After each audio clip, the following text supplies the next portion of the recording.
So sometimes things seem good. You're right. And it turns out they're bad. And sometimes things seem bad. And it turns out they're good. bad. Yeah.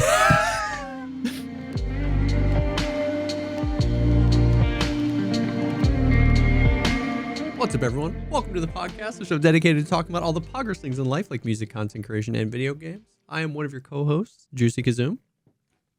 And I am Hugh the Polar Bear Roland. Hugh the Polar Bear Roland. Is this another reference you're going to be disappointed in me for not getting?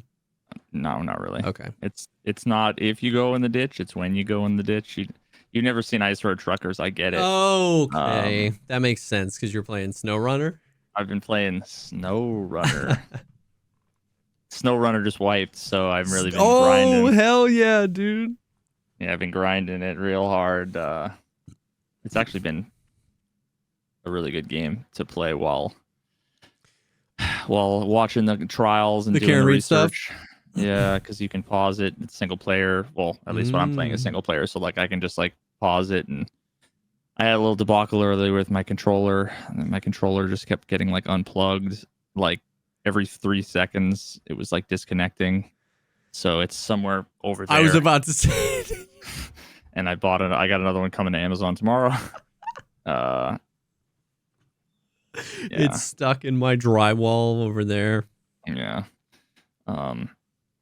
But overall, it's actually been a really good fucking game. I've watched quite a bit of it because I know Deadly Slaw. Yeah, and I watched him play a ton of it, and it's just it's just chill vibes. Like it's except when it's not. Yeah. It's except like when the situation gets hairy. Yeah, there's two kinds of situations where it's not. It's when like you're driving along, you reach your hand off of the steering for 1 second to grab a fruit snack, and then all of a sudden you've flipped over in the last 45 minutes you just wasted. Yeah. Either that or I gotta tell you, it's like the game is so good. They've nailed them so many of the mechanics. But fuck me if the UX wasn't completely and utterly dog shit in so many ways. It's just like, so I'm sure you've seen like the winch, right? Mm-hmm. Like you can attach the winch. So in order for you to like, you can just hit one button and it like basically attaches to sort of the direction your camera's facing. The closest one, it auto, does it. But in a lot of cases, you need more to be more specific. So like if you hit a button that opens up your action menu, and then you have to like choose one of the points on like your either like the trailer hitch or your grill or sometimes the side, like a bunch of different places. You can say attach this to like this tree as long as it's in range. So then when you do that, you select it, it then brings you back to like choose your action. It's like it should just dismiss. Yeah. So half the time I'm like tipping. I'm like, and I know if I auto choose, it's going to choose the thing I'm looking at, which is down the hill. And then pull you further down. So instead I'd like very quickly hit the action key, have to like hit the button. Then I have to make sure I select the right thing. And then I have to then hit B to exit out of the menu, because if I hit the winch button in the action menu is to like bring up another thing. So I'm constantly like bringing up the health menu, and there's just like a million things like that. That's like, oh my God. Yeah. One too many steps. And it, yeah. And then the other thing that was like kind of triggering was how, how like games, they teach you like a certain common things you're going to experience. It's almost like it has its language. And what this game did, because so much of it is ambiguous, and you kind of just have to like sort of learn as you go. There's like tutorial pop-ups everywhere, but they over inundate you with the pop-ups. So like it gets to the point where you just aren't. You don't read them, and then you miss good information. Yeah. And so like sometimes there's like a trailer that you have to pick up that's like that has like stuff on it. Sometimes it doesn't have stuff on it. Sometimes it's like a quest trailer that you have to return, or sometimes it's just a trailer that you can use to carry the thing you have to get to deliver. And like the iconography on the map is like 9 out of 10 times it tells you one thing, and then this 1 out of 10 times Oh, yeah. it's like something else. So there have been times where like I looked at something, I assumed like that's where I need to go to get like this thing.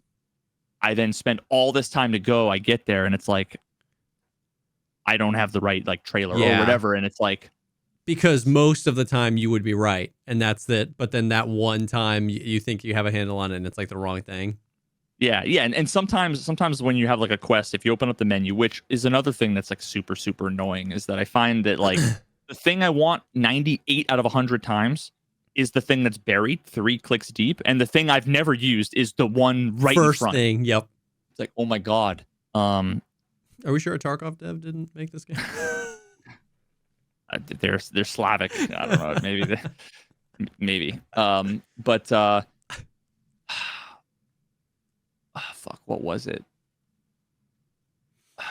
Damn it, now I'm forgetting. Sorry.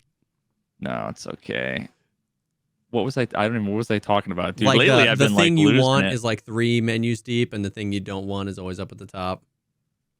Yeah. So when you're looking at like the quest menu, you can click on like where's the thing I need to like you need fuel to go to the factory. Oh yeah. So if you like click on the factory, it'll like move the map to where the factory is, and sometimes you click on fuel and it'll like show you where the fuel is. Yeah. But like sometimes there's like a fuel on a trailer like 100 yards down the road, and it like doesn't tell you that, or like it's hard to remember because I've gone from being completely virgin brand new like 2 days ago to now I like know a bunch of stuff, so a lot of the things I can't remember. I don't know now if I was being an idiot or if it was bad UX or if it was both. Yeah. Like you could make the argument, a lot of times they should kind of be idiot proof for sure, to a reasonable degree. But yeah, I don't know. Is overall, there like really fun. Is there like a hardcore mode in that game? Like I figured, because it just seems like a game that's set up that way, because you can kind of like, I don't really know what happens if you crash. Like if you tip it over off the cliff, is that just money out of your pocket? You got to buy another trailer and come back? Like how does So it depends. So I'm just playing the normal mode my first time through. So at any point you can open up an action menu and you can say recover. And what that does is it just teleports your truck to your garage. Gotcha. You lose if you had any cargo or any trailers or whatever. You lose any of the things you had like connected. I've never actually done it, so I don't know if it poofs the stuff or if it keeps it there. Interesting. But if there's like a quest that has you like you have to take like a big oil tanker to like this factory. Yeah. The oil tanker thing itself is actually like indestructible. Oh, okay. There's a million ways to fuck up your car, your truck. And if you have like a flatbed with boxes on it, if you tip it over, the boxes fall out. Gotcha. And unless you have like a crane arm, which I've never used yet, then you just have to like flip the trailer over and go back to like the loading dock and get more. Yeah. So like it's so funny. I'm just driving over and it's like there's just over in the swamp there's just 3 boxes and a trailer, and I'm like, I'm never gonna go back and get that. I'm never getting. It lives there now. But I mean, yeah, and there are times where I'd spend 45 minutes and I would have moved 6 feet. Like, yep. I mean, that's a very classic. But yeah, so now if for some reason like you fall off a cliff, you can basically just like reset the quest, and I think it just teleports the like trailer, the big gas fuel tank right back to where it started. But everything else, like there's really only like 4 things you can do. You have the missions, and the missions are go and pick up either a trailer or a vehicle, like a broken down vehicle, one that's stuck in the mud or whatever, and like tow it to wherever it needs to go. Then there's like broken down or hidden vehicles just like kind of throughout, Oh. where when you grab it, it's basically just like yours now, and you can so you can like, if you have a Jeep, you can put like a roof rack on top of the Jeep that has like fuel, and like repair parts. So you could go drive your thing there, and then basically like it's almost like, you have 100 out of 100 repair. It's almost like durability, where you kind of can just like transfer it over and fix the things, and then you could like drive it back, or you can just get in, everything's broken and it doesn't start, and you can just go recover, and it teleports it back and fixes it instantly. So I think in hardcore, there's hardcore, but then there's also like New Game Plus, which people were talking about, which I think allows you to customize a bunch of settings. But I think by default, it's like recovery costs money, which it doesn't in like normal mode. And one of the bigger things is selling. Right now, if you buy something for like $5,000, whenever you sell it, you get $5,000. So it's like forgiving, where sometimes I'll buy the wrong trailer, I won't realize it, and it's like I would just be fucked if I didn't know. Whereas this is like, you're gonna buy a truck for $30K, and you're gonna sell it and probably get 11 or 9 or something. Gotcha. That's cool. But so there's not really that much you can do. So there were those two things, and then there's you need to deliver some kind of one or more resource, like raw material, which is like planks, bricks, whatever. And it's usually like there's a lumber mill all the way over there. That's where you get planks. There's a factory over there. It's where you get like metal beams. So it's usually just like go from point A to pick the thing up. And then drive it through the mud, the water, the treacherous whatever, and try not to flip over or fucking crash, wreck.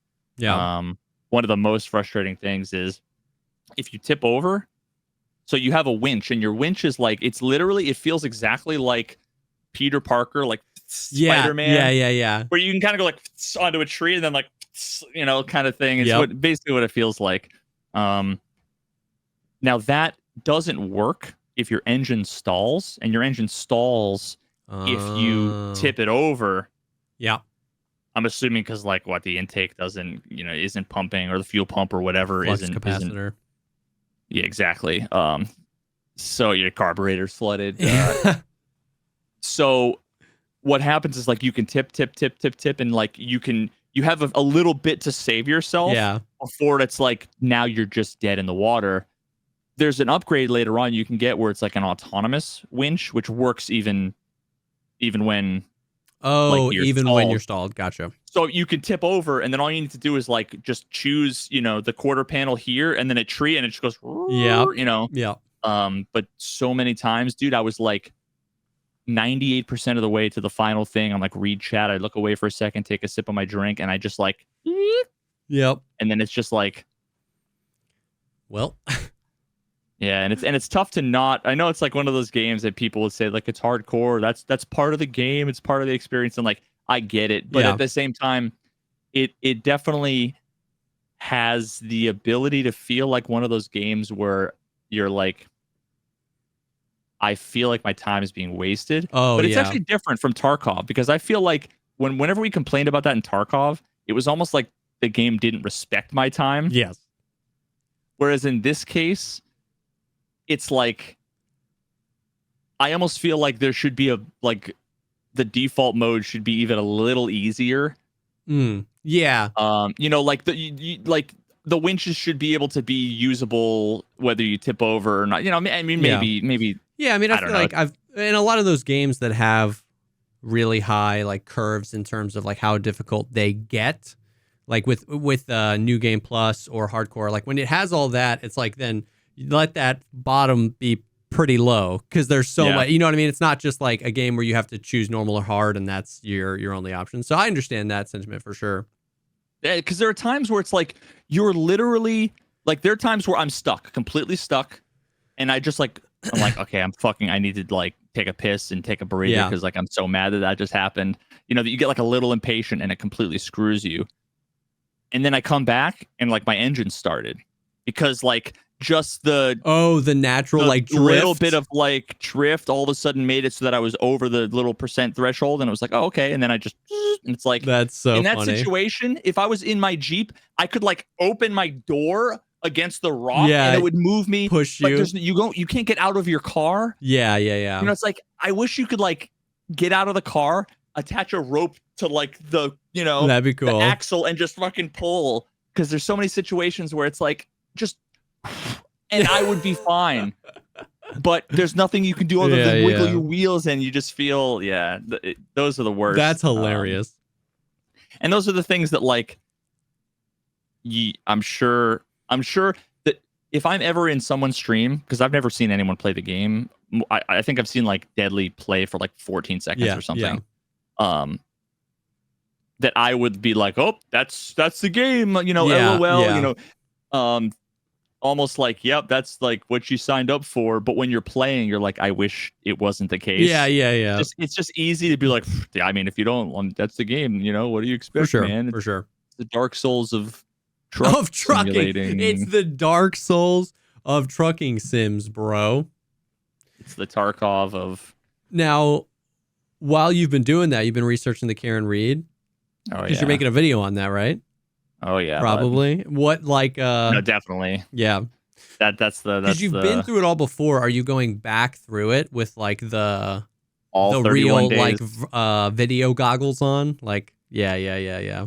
So now whenever there's like a moment that I need this clip, you know, when they say the thing that's clip worthy, you know, now it's like I need to immortalize and it's kind of sad because I want to. There's so many questions I have, and there's so much to learn. Because I watched all these trials before. Yeah, watching Emily D. Baker, who's the district attorney from California. Yes. She's like every a time law I pop YouTuber. in, I've seen you watching the trial. And she's, first of all, she's based as fuck. She's super entertaining. Yeah. And it's also like super knowledgeable, so you learn so much. Yeah. She'll explain, you know, during like the some of these major trials, like the Murdoch trial, the big one that like everyone, all the law tubers fucking blew up with, the Amber Heard Johnny Depp trial. Oh yeah, she was at like 100,000 viewers every day. Like it was buck wild. People love this shit. That's crazy. So there's true crime is a lot of wild world. I know. There's a lot of people asking questions, so she's constantly answering questions, and I learn a ton. But I'm not gonna. I want, like, if I could get raw court feed without titles and logos and subtitles and court TV and giant letters, Law and Order fucking network, you know, then I would. But the best I can do is like the Law and Crime Network. They don't have a lot of shit other than kind of like their watermark. Yeah. But I want to watch hers.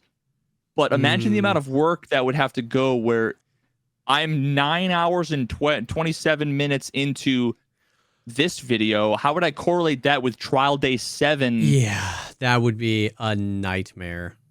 You know, and where I'm at now, I've been doing it for, I don't know, maybe a week.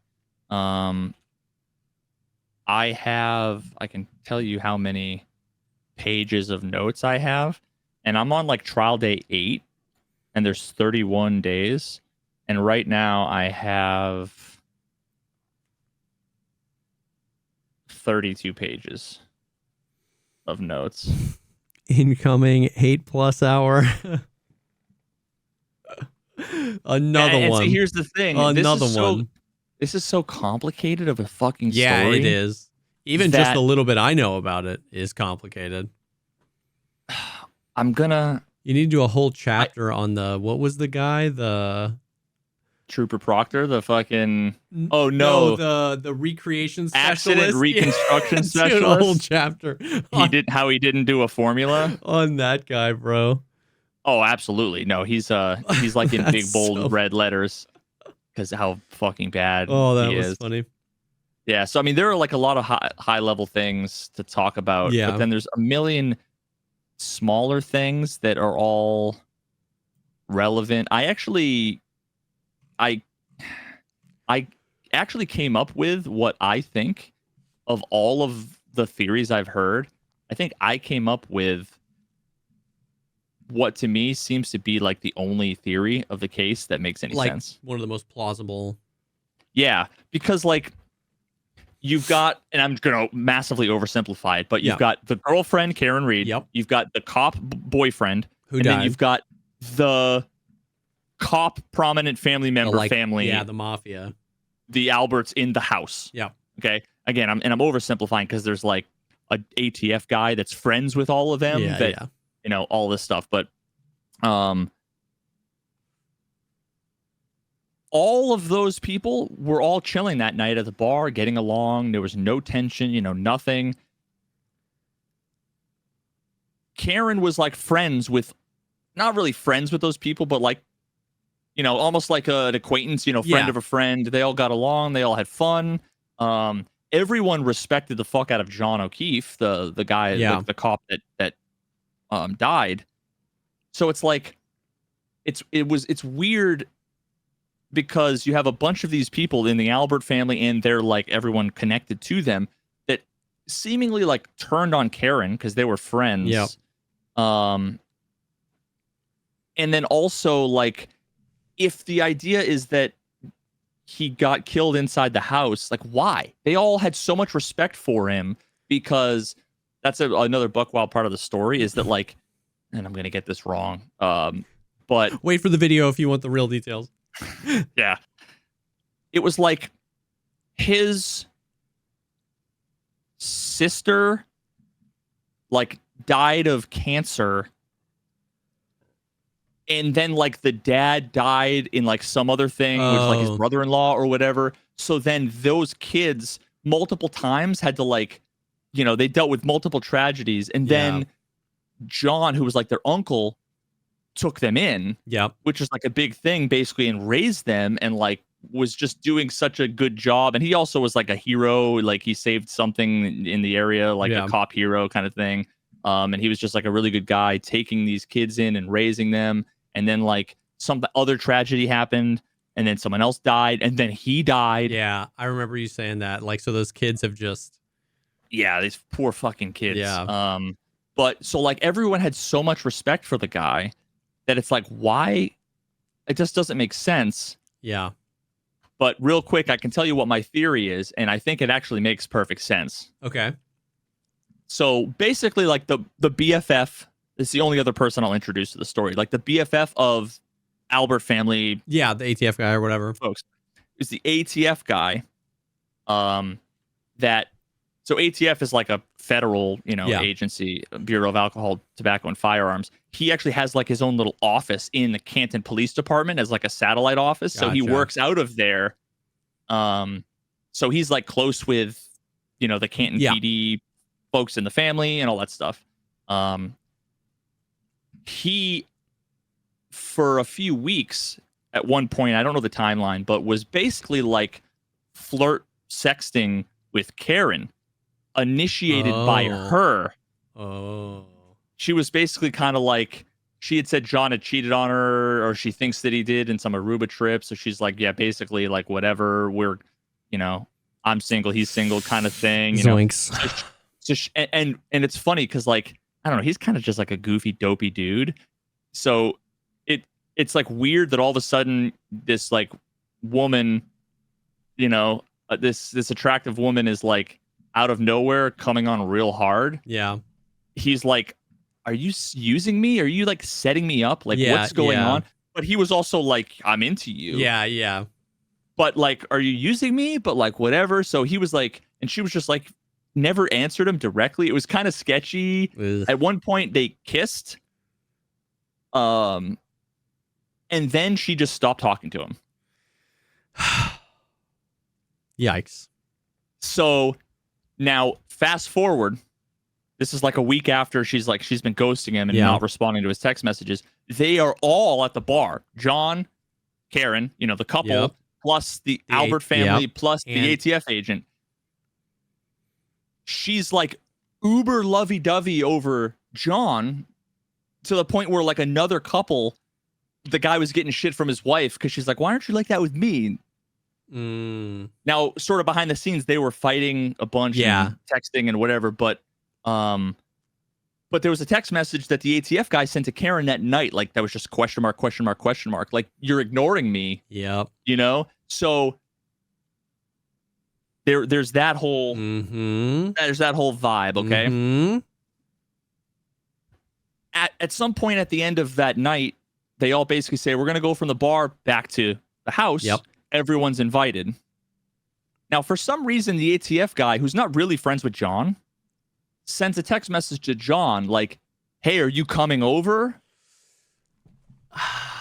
Which is kind of like weird, Yeah, and sort of out of nowhere. yeah. Karen drops him off at like midnight, drops him off, and goes home. And you see him driving. You see her driving there. Her phone connects to his Wi-Fi at his house, so she's like home at like 12:30 or whatever. I've seen enough TV to know where this theory's going. You know what I mean? So the official story is that he got out of the car. They were fighting, and she just backed into him, hit him, and left him there to die. And they were in the house having a party. They didn't know what happened. And then all of a sudden, the next day, they find out he's on the front lawn. Yep. He never came in the house. He never came in.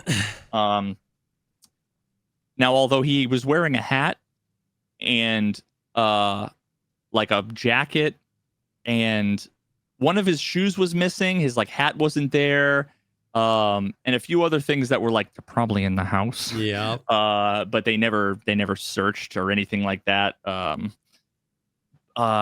So what I think happened was probably she dropped him off. He went in, and the ATF dude, his name is Brian Higgins, was probably wasted. Yep. And like a little pissed off, and he probably, the ultimate way to like get back at her is to go, "Yo, John, your girl has been," like to tell him, like, "Hey man, trouble in paradise or something over there," she initiated this thing. I just wanted to tell you, whatever. Yep. Because John, if John went in the house, he was there for like 15 or 20 minutes before he was unconscious. Yeah. So like it had to have been kind of quick. My guess is he probably told John. Yep.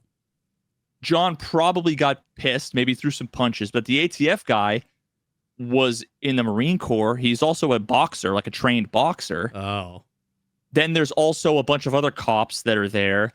There's like a hot-headed kid who's like a son who there's a bunch of pictures of him with bloody knuckles and like all this other stuff.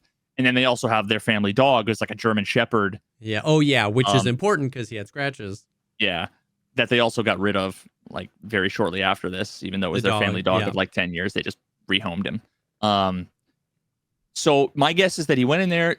That probably went down where they probably ended up getting in like a fight or a scuffle. Yep. It could have been one of those things where you punch the guy in the face and it's like one punch, like, oh fuck, Yep. Or they could have tuned him up, hit him over the head, whatever. They were wrestling in the basement or something like that. Yep. They end up basically saying, chuck him in the fucking yard, like, he'll wake up, that kind of thing, and then he just doesn't wake up.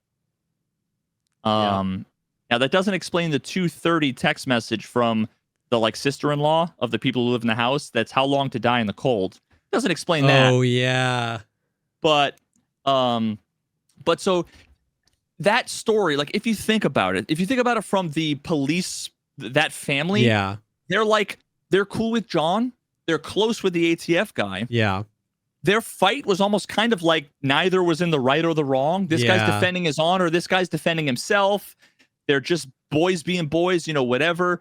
But we're not going to like, this all happened, so quickly, and we're not going to like hold it against this guy and throw him under the bus, because ultimately, whose fault it is. It's Karen's fault. Yeah. No, that's what I was about to say. That makes it makes a lot of sense in the terms of like feasibility of like, it's not as feasible that the ATF guy was just like, I'm in love with her, I'm going to kill him to get to her, right? Like that's a very like movie thing. But alcohol is present, everybody's probably wasted. There is drama. Like you said, probably somebody confronted someone, even if it was the other way around where John knew about it and confronted the ATF guy. It probably was like something simple like that ended in a scuffle. Fights happen. Sometimes you can get punched in the head 100 times and be totally fine. Sometimes you get hit in the head the right way and you get tossed down the driveway and you don't wake up. You know what I mean? You're unconscious. It's cold, boom. And so that feels like, there's no like giant suspension of disbelief. Like, oh, am I really supposed to believe this guy walked up and just said, I'm going to kill you to get to your wife? Like it all kind of makes, there's enough ingredients there. And like you said, that's an interesting point where it's like, then they're all thinking this is all her fault. You know what I mean? So let's it's like she lit the fuse that blew up this thing that didn't have to blow up. Yeah. And you know, the thing is that like the defense was it's kind of what you have to do is you sort of have to sow doubt everywhere. Yeah. Kind of come up with as many sort of things, you know, that's like a strategy. And at one point they spend like fucking like 90 minutes harping on the fact that like the ATF guy and the dude that lives in the house, how like they were at the bar and they just kind of like squared up, did a little fake sparring, and they just were like, is it normal that they're like fight training? You know, it's like, oh my God, give me a break, you know, as if they were like, chances are he was, you know, peacocking. He was probably just like being like a rowdy fucking, you know, teenage boy trying to get the attention of the girl who's not 100%. Paying attention to him. When you have like a bunch of dudes drunk at a bar and then 2 years later, you know, under fluorescent lights in a courtroom, and you're like, is it normal? No, it's not normal. Like, you know, nothing is normal when you get like 20 people in a room and they're all drunk. Nothing is normal. There's no thing you do that 2 years later in the light of day, you're like, yeah, no, I do that all the time. It's like, yeah.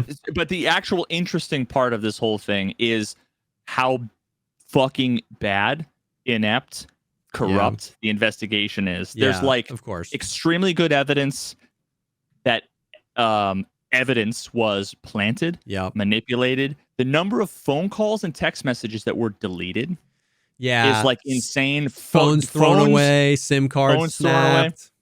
So here's one of the craziest things. This will be the last thing I'll say because I found this so fascinating. I was going through all the call logs and everything.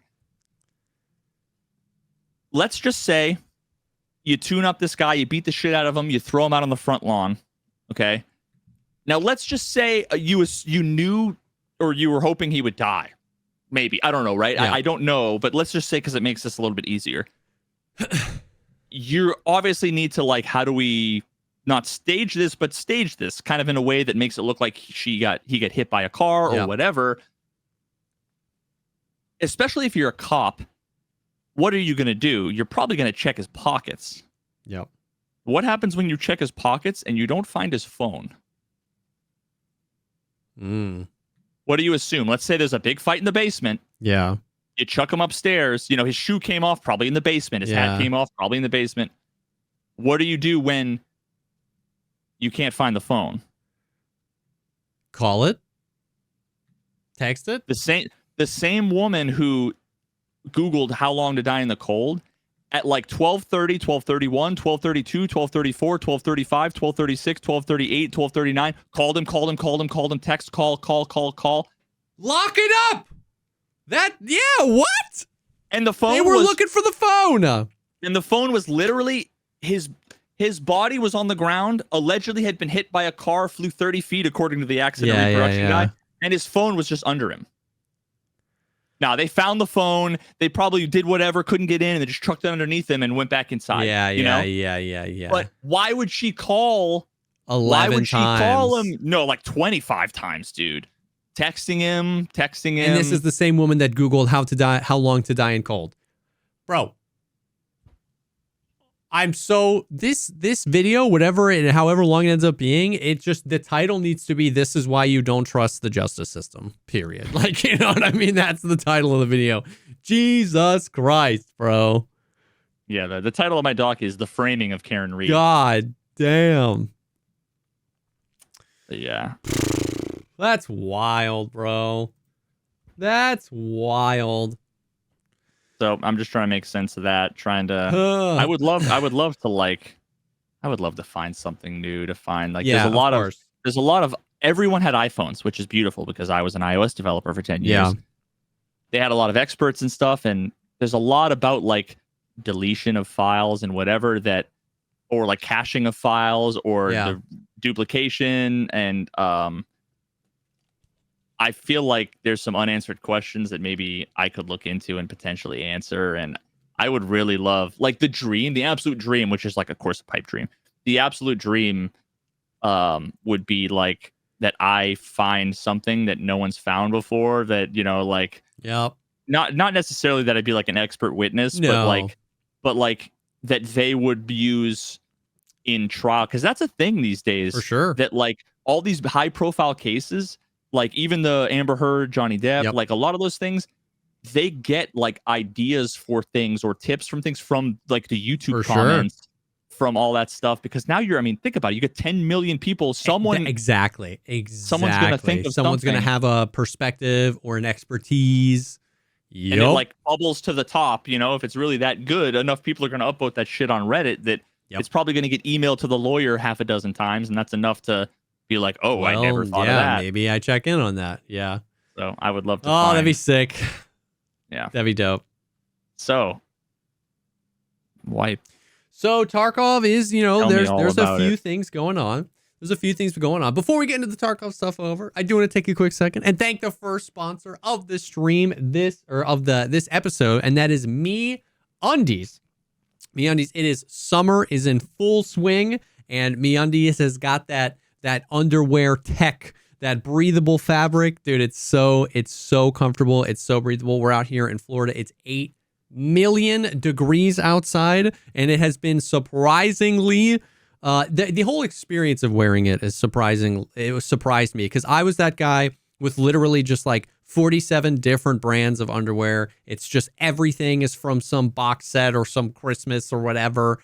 And I legitimately have like I get excited when my wife does laundry because I'm like, I get to wear these. They're comfortable. They're like heavier in a good way, but then breathable in a good way. They're not like thick and hot, but they're like heavier than you can't you can't just like see through them. I don't know. They're really comfortable. They're really, really nice. Yeah, I've got one pair of like underwear that isn't MeUndies at this point. I've got like 75 pairs. Yeah. I'm wearing I got the dinosaurs on today. Oh yeah. We're talking about the quality. You know how many like pairs of boxers or boxer briefs I've had where it's just like you end up busting out the seam between the elastic band and where whatever. You like pull them up. Yeah. And that's literally never happened once. I have never had any quality, quality control issues or anything like that. They're just fantastic quality, super comfortable. I finally got my hands on the ball caddy. Oh, the ball caddy. I don't even know how to describe the ball caddy. It's a pouch that lifts, separates. It's the right truck for the job, in SnowRunner terms. Oh yeah, it winches the right up out of the way. You never have to worry about anything getting in the way. Perfect. Your ball hitch isn't slammed between the trailer and this metaphor is crumbling, but you know what isn't crumbling? My MeUndies. There you go. Boom. MeUndies not only has underwear, but they have all sorts of other stuff like the jog straps, like joggers, and pajamas and stuff like that. They have over 100 different colors and prints. The colors and the prints are like awesome. I love their styles. I love the hilarity of them. It's like harkening back to, I remember everybody had socks. Everyone always was like the crazy dress socks back in the day. It's like that, but for underwear, which is cool because I don't wear dress socks. They're extremely comfortable. A micro-modal fabric is breathable, stretchy, and comfy. They're reasonably sourced using sustainably sourced materials.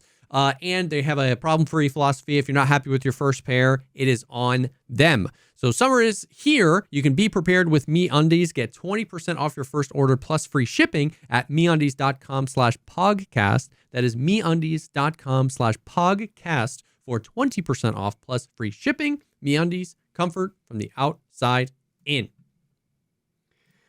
Okay. So Tarkov has had, a few things. So we got the wipe, which they've been doing everything like a little bit different. It was an 8-hour downtime, which is I think the longest I've ever seen in my Tarkov career. It went down at 2 a.m. and it was supposed to come up at 10 a.m. And there was a little bit of drama at the beginning because Arena wipes as well. With the Tarkov wipe, and then Arena got its own patch. They both went down at the same time, but Arena was coming up 3 hours beforehand. the patch was going to be up 3 hours beforehand. And everybody was wondering, it was like, okay, well, when I play Arena, I get XP and skills and stuff in Tarkov. It's been that way for a while. Is that everyone's stuff going to be transfer? level 11? And they were like, yes. They confirmed on Twitter. Dimitri was like, yeah, it transfers. Now, I didn't tweet, I didn't say anything, but I personally was not a fan of that because it felt like if both people can play at the same time, I genuinely kind of don't mind that you can make money and get XP while playing Arena. Because if they're up at the same time, it's like you might come to Tarkov, your first raid as a level 20 with, 700,000 rubles, whatever, but you still have to do those first quests, right? We all know that in Tarkov, the good stuff is locked behind the high tier traders, and you can't get to the high tier traders without doing the quests. And so you might have more money than me, you might have a higher level than me, but I'm closer to the good gear. So I don't mind that. What I did mind was like a 3-hour period where you could play Arena and progress, but not play Tarkov and progress, because that felt like it was undercutting the best part of a wipe. Like young, old, new player, veteran, by and large, almost everybody says their favorite Tarkov time is right after a wipe, right?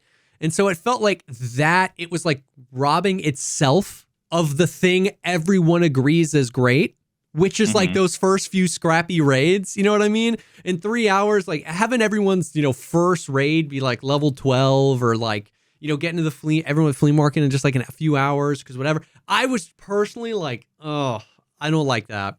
It felt like a marketing push. Like they were like, we'll just force everyone to play Arena for 3 hours before they can play Tarkov. That's what it felt like to me.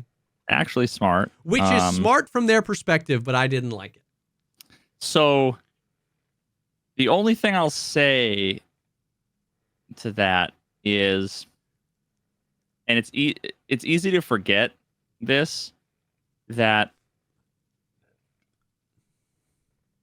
what percentage of the player base is playing within the 3-hour window between wipe start, like between Arena? Yeah. You're talking probably like less than 1%. No, I think a lot. I think. Was it in the morning or was it at night? It was in the morning, but it was like it would have been Arena would have come up at 7 a.m. Eastern, which meant probably East Coast people and all of EU. It would have been middle of the day in EU. Like I think a lot of people play on Wipe Day. A lot of people play on Wipe Day. I think there's. Well, so there's a difference between Wipe Day and because what you're talking about is that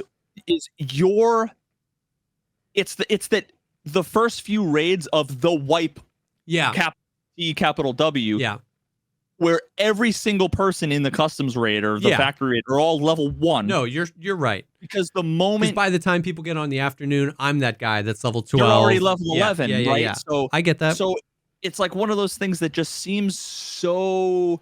It's almost no different than literally any of the other things that like separates the time. I just wonder how much of that is more like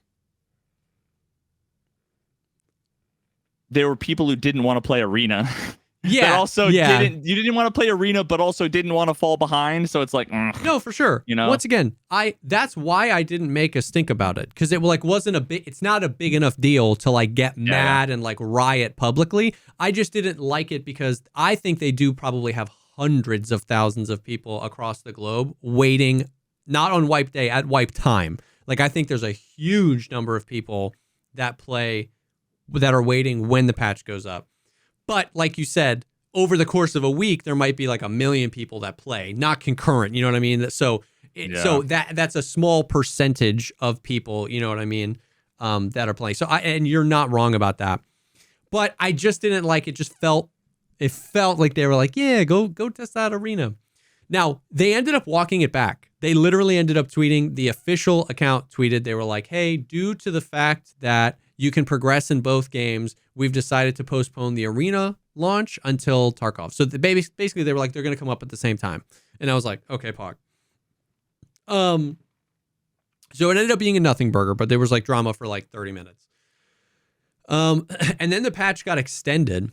So it was already, I thought they did 8-hour downtime so that they were sure it would come up early, but they quoted 8-hour downtime and it was down for 9.5 hours. It was down for a really long time, which is fine. I don't care. Like, you know what I mean? I actually, some of my favorite part of Wipe Day is like vibing with chat before it's up. Like we're all just chilling. So like they delayed it and chat's like freaking out. And I'm like, I don't know, dude, this is fun. This is like the one of the few parts of the year where it's like I got up, I was literally still in bed. I was eating like fucking Eggos or something with my bare hands like a savage. And I pull up Twitch and I just see everyone is in the Escape from Tarkov, and I'm like, okay, it's that definitely Wipe Day. And I'm just, like breathing easy, being like out of the fucking how grind. Does that feel? That's so funny. And just going into like everyone's chat and just like resubbing. Oh yeah. And seeing everyone, you pull up and you just see the camera and the patch notes, like everyone. Yep. And see the sad part is that I should have went in and been like, yo, once you're done with the patch notes, watch my video. If there's going to be like a 3-hour wait, watch the fucking video, but on some marketing. It was too late. It was like 90 minutes until the patch, and I'm like, you can't stop 90 minutes or 30 minutes away from but yeah, so they wiped, it happened, whatever.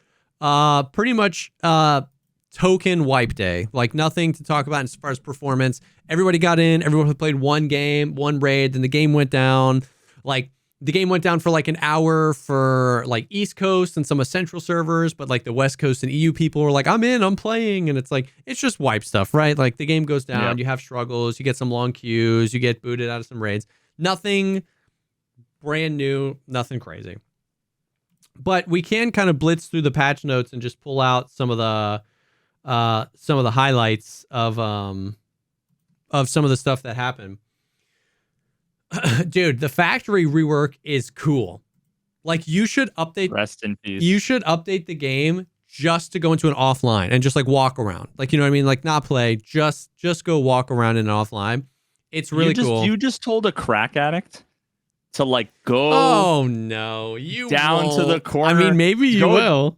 You just told a crack addict to go down to the corner where fucking Jimmy is selling the blue glass. Yeah. Just to see, because it's crazy how the chemistry. Yeah, just to see how much better it's gotten. Yeah. Just like don't take a hit. Just do it, man. Just one offline factory, bro. You're fine. I believe in you. Yeah. But yeah, man, it's cool. It looks, dude, it's just like, first of all, I spawned outside. Like outside. Does it look like customs? Yeah, kind of. Like you can see like skeleton in the background and stuff like that. But there's a few areas now where there's outside. And I think that's mostly they pulled all the spawns farther away from each other, which is nice. Like in all the factory I've done so far, it's not like spawn, turn the corner, 2 people. They kind of made more spawn zones. And then from those spawn zones, like in some of them, you can go a few different ways. So far it seemed much less like I know exactly where the enemy's going to be right now and they're going to be there. So that kind of crazy. Is there still, I'll fucking riot. I'll install the game just to delete it again. If they didn't make it so that, you know, the OG trailer? Yeah. There's like that alleyway where they're outside. Yeah. They all funnel into the thing, turn right, and there's just the stairs to go up to the office. Oh. Is that gone? Is that like not? Yeah. I mean, it's like, they didn't add that, like not near the office. The outside portions of the map are like in other places. That's not near the office. Okay. So I was just hoping that when they did that, they would, add, because that would be a cool thing. You could just add, and rather than have like a square room with metal walls and that's a spawn, make it a back alley. Yeah, and have that be a spawn there or whatever. There's a few areas that are that vibe where you feel like you're spawning in a back alley. It's just like different parts of the map. What parts of the map still exist? Did they like modify factory, or is it like totally different? No, just modified basically. It was like they rebuilt it all and then went crazy making it better. So like it's all still there. It's so like for example, all 3 floors to the office, like, you know, the first floor, which is like where they added that when Tagilla added Tagilla. Second floor is the bathrooms. Third floor is the office.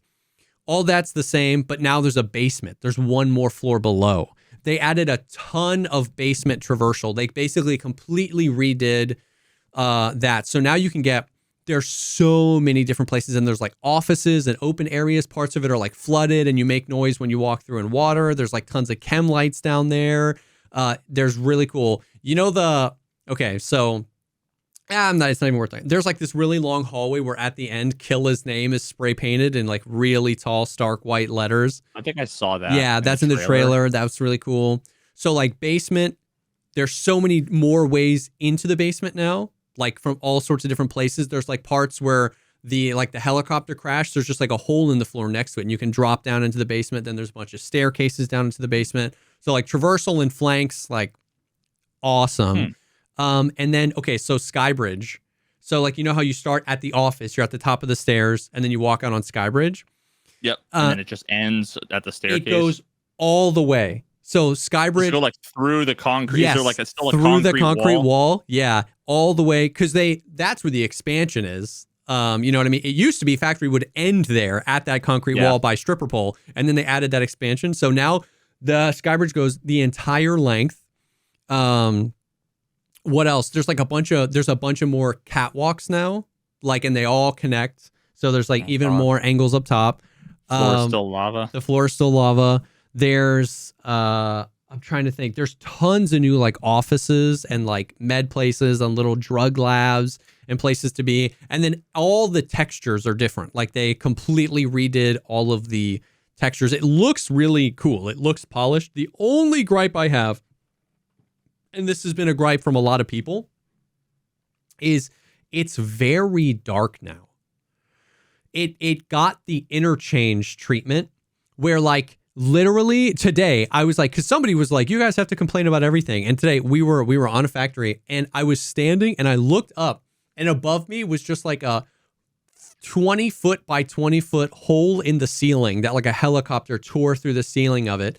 It's noon. It's a bright, like no clouds in the sky, sunny day. And then I just look down and you're like, where is anybody? It's like right in front of you. It's just, it's got that. It's like everything looks amazing. It's just super dark. Like you have to have a flashlight on a factory now. And I'm not even talking in the freaking tunnels. You have to have one just to see people in front of you. It's so bad that I'm hoping it's like, oh, we forgot to add a 0 on the brightness and they fix it. You know what I mean? It's pretty dark. That's okay. So that right there is a perfect example of how many things do we complain about or constructively criticize or mauled about, whatever, right? Pick your poison. That they say we're reworking it like completely. So we're like, don't worry. It's not a big deal. We're reworking just it. like the quests, right? Yeah. And then how many times have, like they did with the audio, like they did with the lighting. Not even ready, bro. So, but how many times have they said like, don't worry, we're working on this, you know? So it's like, that just almost goes to show like they're too close to the finish line where it's like now they are way too shouldn't close. Be like a rework of the lighting of Factory. No, you're past that point. Yeah, like this should be the final iteration of Factory. I agree with you. This should be the definitive Factory experience. I'm so convinced that there's like a button in Unity they don't know about that's like global illumination or something like that, because I've seen people pull up Unity or Unreal and in 8 minutes, you know what I mean? Like, I'm not saying it's easy to make level design, and I'm not saying that it's like really optimized to make level design, but what I'm saying is like, there is an element to lighting missing from this game. It's been missing from Interchange for a really long time, because once again, it's like you're standing under a skylight and it is bright on the floor, but then if you step into the shadow 1 foot, it's dark, and it's like, there's some like the light isn't bouncing anywhere, you know what I mean? And it's not, and what we learned from Interchange is that it's not a measure of turning up or down, because they did that. They turned up the brightness of Interchange, and then when you were outside, the floor was so bright, blinding. it was like white. It was so bright. It's an bright. implementation thing. Like they did something different. It's like a global there's a checkbox that like, oh boom, and now the light bounces around the map. You know, not ray tracing, but they're not ray tracing. There is something more fundamental to game lighting that's absent from Interchange that I think is now also absent on Factory, which is sad because once again, it's really cool. Like Factory is really cool now. You can't, like, you're not safe anywhere because there's so many more angles that you're just like, you used to always, look this angle on Skybridge, but now Skybridge goes all the way down, and now it's like, it's fun to like rediscover Factory and like not know where's, but it's so dark. It's very, very dark. But overall, W on the Factory update. Just check the global illumination box, please. We got the new boss, Partisan, aka I just call him. Does he have a MAGA hat? Parmesan. Yeah, gotta love it. Parmesan. He does have a red hat. He's a red beanie. He's got a MTGA. Make Tarkov great. Or Mega. Make Escape from Tarkov. Escape from Tarkov great again.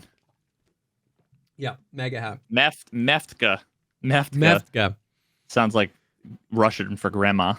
Hey, my Meftka. Partisan is cool. Parmesan is cool. So we got some stuff in here. He doesn't like the traders. He's friends with Jaeger, but he doesn't have any affiliation with any of the traders. He goes after people he believes to be honorless, hunting them down. The boss appears... PMC karma? Yes. The boss appears in forest-type locations. He is more likely to appear in a raid with low karma PMCs. In this case, Partisan will hunt those players down. If there are scavs with low karma in the raid, they will also become his targets. However, any player must be ready for his traps at any given time. Partisan prefers a stealthy approach, taking the advantage of terrain, setting traps in advance, and then engaging in open combat. The process of preparing, whatever. The boss acts alone. He installs tripwires, actively uses grenades, and can move quietly through the terrain and track his targets for a long time across the whole location. So what they're trying to say is that he's not just in one spot. He can be anywhere when he's on the map. But I have to read this next part too, because karma was mentioned. Added a new hidden parameter. Karma. The karma value changes depending on the player's activity. Generally, it can be increased by adhering to a more open playstyle and decreased for a dishonest playstyle. The number of triggers that change the value of karma will always be increasing, and the triggers themselves will be adjusted and balanced further. In some cases, karma changes can be tracked by a distinctive sound notification. I saw this. Did you see the clean clip? Yes. He was like in a bush and he got a little womp womp and his karma went down. Because he went to take a pee.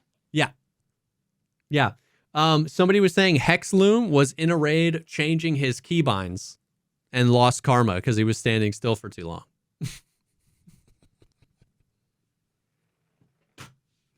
Which, exactly as I predicted, undoubtedly means you're going to have to do like 6 surgeries and you're going to be in a bush stapling away and you're going to hear that karma go away. And see, the thing is that, like, here's where weird/bad game design comes in, right? You know how they're going to fix that? Oh, well, as long as you're healing. Yeah. Yes. Then you won't. So then the meta now is going to be, you're in a corner and the meta is going to be heal cancel. Yep. Heal cancel. Yep. Heal cancel. Yeah, exactly. And just side strafe. Exactly. Only like half a step so that you're not actually making any footstep audio. Heal, so then you end up with like shitty, annoying metas that get around it, and then the people who are playing the game normally, realistically, whatever, get punished. Yeah. I raided uh Gino the other day Okay. on Wipe Day, and he was like, I'm down bad, dude. He's like, I'm down bad. He was having a rough day, rough Wipe day. Already. So he took a viewer kit, and he heard the sound while he was waiting for. So I think because it's like Hatchet, Yeah, it assumed he was a Hatchet probably. runner. Oh, Hatchet running might. Yeah, because he was just waiting for his homie to spawn in while he was fucking loading loot or whatever. So there's a few. So somebody pointed out what's funny is that it didn't say, it didn't say that good karma is an honest playstyle and bad karma is a dishonest playstyle. It said good karma is an open playstyle and bad karma is a dishonest playstyle. Which who knows what those means? Open? Yeah, open versus dishonest. Yeah, nice translation. Yeah. So here's the thing. There's two conversations we need to have here. One is a good thing, which is that everybody's deepest, darkest fear, and I don't know where this rumor came from, but it's spread like the face shield, visor, hideout, fixing thing spread. I don't know where it came from, but it spread like hotcakes. But for many years now, most people have thought PMC, like hotcakes, huh? PMC karma was going to be, if you're a USEC and you kill a USEC, you lose karma. That is not how the system works. I've killed a bunch of USECs. I'm a USEC, and I just completed Friend from the West Part 1, which is kill 7 USECs. Like, so that, I'm so glad to finally put that to rest, because that was everybody's fear, and everybody was like, if they do this, it'll ruin the game. And my opinion was, you're absolutely right. If they do this, it'll ruin the game. I just don't think they're going to do it, because that was always just a rumor. I don't think it was ever like, I don't think he ever said it. Or maybe he said Is there somewhere you can see the number in your stats? Or So that's the other part of the conversation. So one part of the conversation is we have to be like, hey, they didn't do it the bad way. Thank God. The other side of the coin is I hate it. I don't hate the concept of karma. I just hate that you don't know what your karma is. There's no way to see it. We don't know what makes it go up or down other than like, it seems like people ratting makes it go down. We don't know. I mean, we're still not sure how aggressive. Oh, poor tower. Yeah, or air wing. Exactly. What is sniping? Like, is it if you have a bipod down, you don't lose karma? Like, it's they add a bipod. Oh my god, and then punish you for using it basically. So it's one of those things where I like the idea of a karma system in the game. So here's what I've always said, and I've said this on the podcast before, is it would be fun if it was like an additive experience, not a subtractive one, where it was like, there's new extracts on the map. And in order to extract there, like, you know how the scav PMC extract you can only take if there's a scav and a PMC present? It'd be cool if like there's certain extracts that you can only take if a member of your faction that was not in your party. Like if you're a USEC, you can take it with a PMC, but that PMC has to be a USEC. And that boosts your karma. Like that's an additive experience to the game where you can still kill all the USECs. If you elect to do this new thing, you raise your karma. You know what I mean? So like, whereas the killing your faction and losing karma, that would have been a subtractive experience. Anyways, what I'm trying to say is like, I like the idea of karma. I think there's ways they could have done it. And I can't even judge this way because they won't tell us what this way is. We don't know the benefits. Like nowhere in the patch notes was it stated the benefit of having good karma. Maybe the entire karma system in the game is literally just centered around this boss. There's a real possibility where your positive karma affects nothing other than how frequently this boss that spawns 8% of the time on 4 maps hunts you down. All it is if your karma is greater than 0, then partisan.ai algorithm equals Santa. Yeah. Yeah. And he walks over and goes, and there's a Shanka and half of a car med kit, and then he walks away. It also says, I think it says somewhere in here that any player has to be ready for him regardless of karma. So if you have good karma, he'll still fight you. He just won't hunt you. Partisan's attitude towards you cannot be increased or decreased by helping or killing him. So, as we understand it, the entire karma system exists explicitly to decide if this boss will hunt you down or not. If you have good karma, he won't hunt you down, but he'll still be aggressive to you. And regardless of your karma, killing him doesn't increase or decrease your karma. So, like, my question is just like, what the hell is this mechanic for? You know what I mean? They might add to it later. Let him cook, I guess. But I'm just like, what are we doing? Like, I'm glad it's not the bad way that a lot of people thought it was going to be. But what are we doing? It's unfortunate. It's just a different bad way that no one thought of. Yeah, it's a less bad way, but a different bad way. So maybe, dude, maybe we let him cook. But I don't know that it's a less so bad. Confused. It's less bad than if they made it so you can't kill other people at your faction. That would have destroyed the game overnight. That would have been bad, but there's something about effectively forcing a play style. That's true. That is really like the bad way would have been, it would have killed the game, but it would have like made sense just to a crazy person. This doesn't have any effect on the game, but it makes no sense. So in a way, it's worse. Well, I think it does. I think it does have an effect on the game in that, like, it depends. If you are just a Shift W Chad, then, you know, nothing changes for you. If you're new to the game, or you're a Timmy, or you're scared, or you're just a normal player doing normal things, then like that is going to, you know, have a Pavlovian effect on now rather than sitting in the bush and medding, you're gonna like want to med in the fucking open. And genuinely, I mauled about rats all the time. I hate that people just sit at extracts. I hate that people sit in bushes. I think this is a terrible way to make that stop. If Nikita came on and he was like, oh yeah, we just did all this because we don't like that people rat, I genuinely hate that. Like, I don't like zoning in on a play style and then putting in mechanics that just say like, you can't do that. Like we've always said, like we've talked about extract camping on this podcast many times, even back when you were playing a ton. And we always agreed that just making you like spontaneously lose HP if you're in a bush too long was a bad way to do it. And a better way to do it would be like increase the amount of extracts, effectively making it much harder to extract camp. But if you want to still sit at that extract, you should be able to. So like, I hate rats. I mauled about them all the time. But if this was just like, oh yeah, we just put this in the game to like push people to move around, it's like, there's a million better ways to like get people engaging with the game and moving around and not waiting. This just seems like a bad, I don't know. So I don't know why I never thought about this, but like imagine like right now when you hit a bush, you touch a leaf with your pinky toe and instantly 60 to 0, right? Yes. Imagine a world where like that wasn't the case, but like a slightly different mechanic or implementation was that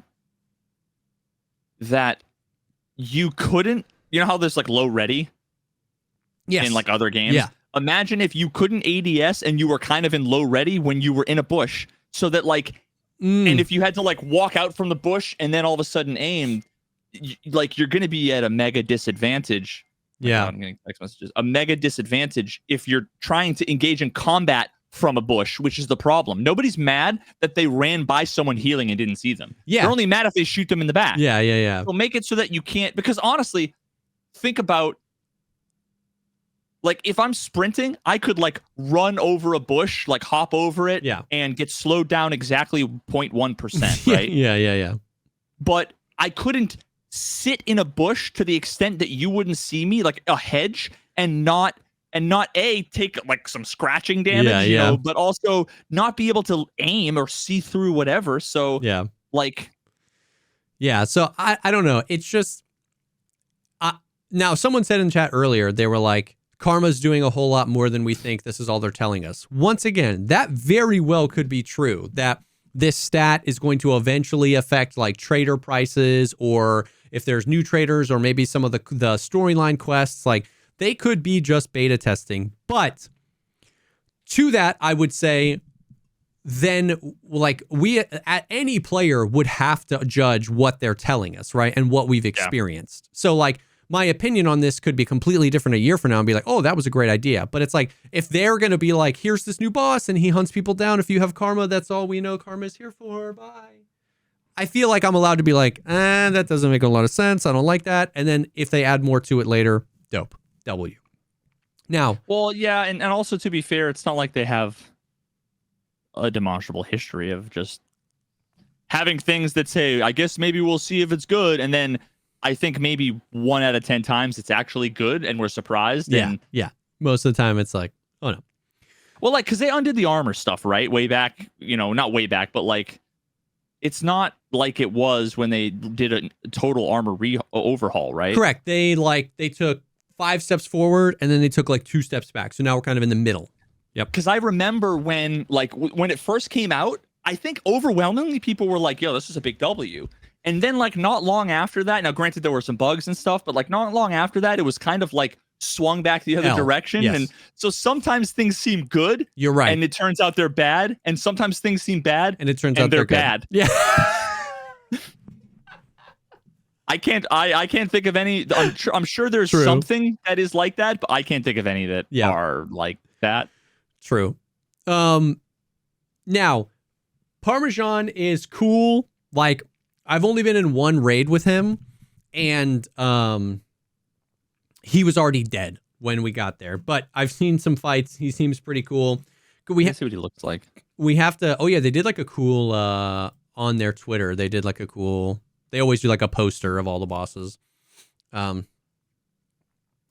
Parmesan. He looks like someone. He looks like a content creator. Like Santa. That I can't put my finger. Anyways, so the other thing that we have to talk about in like while we're talking about Parmesan is the tripwires, the booby traps, which you can now place. So he sets them up, I guess. I don't know if it's like when he spawns in an area that's already booby trapped, or if he like literally runs around setting them up. I don't know. All I know is that we were pushing into woods. We were like pushing into the med camp because we heard people in there and we were trying to fight. And Sealable walked into a bush and we heard ching. And the clip is hilarious because Ham goes, "Oh, you want me to pull it? I can pull it. I have it." Ham goes, "What the hell was that?" And I was like, "What was that?" Boom! Seal is dead. Hilarious. Can you hear that? Yeah, I have a grenade, but I don't know. Okay, wait. We are the Joe Rogan Experience. Yes. The middle left. Yeah, maybe. I have a grenade, but I don't know if I want to waste it yet and just like blindly throw it. Oh my god, did you see the tripwire? Yeah. I haven't seen anything in these right tents. I'm going for the middle left. Oh, so all you hear is it pop. Yeah. Oh, that dude. Yeah, this was a clip. Somebody clipped it. You can pull up Seal's Twitter. It has the whole clip from his perspective. That was a clip. Somebody was like, "Oh, I spotted it." But you hear that tink, and now it's so funny because like Seal posted that on Twitter and he's getting like flamed for like, "Oh my god, I knew." But it's like the first time you hear it, none of us knew what it was. We did not know he was on the map. We thought we were pushing a PMC. We were actually at this point. Parmesan was dead, but he heard that. We heard that chink, and we had no idea what it was. I think I found it. Oh, Susie. Of course, it's just Tarkov fucking compression. Yeah. Haven't seen anything in these right tents.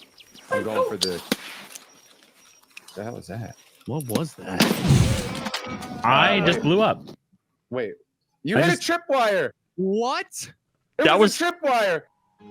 Yo, I gotta say that was like a 700-year fuse. Yeah. I don't know why I just assumed the tripwire like exploded. Yeah, I mean, I guess it makes sense because it's a grenade. Thank God that they don't instantly nade. But yeah, so when you pull the tripwire, you get whatever fuse time of the nade that was set up. So if it's a That's VOG, actually not. Oh, it's a VOG. You're fucked. if it's a VOG, you have like 2 seconds. If it's an F1, you had like 5. And if it's an M67, you have like 7 seconds.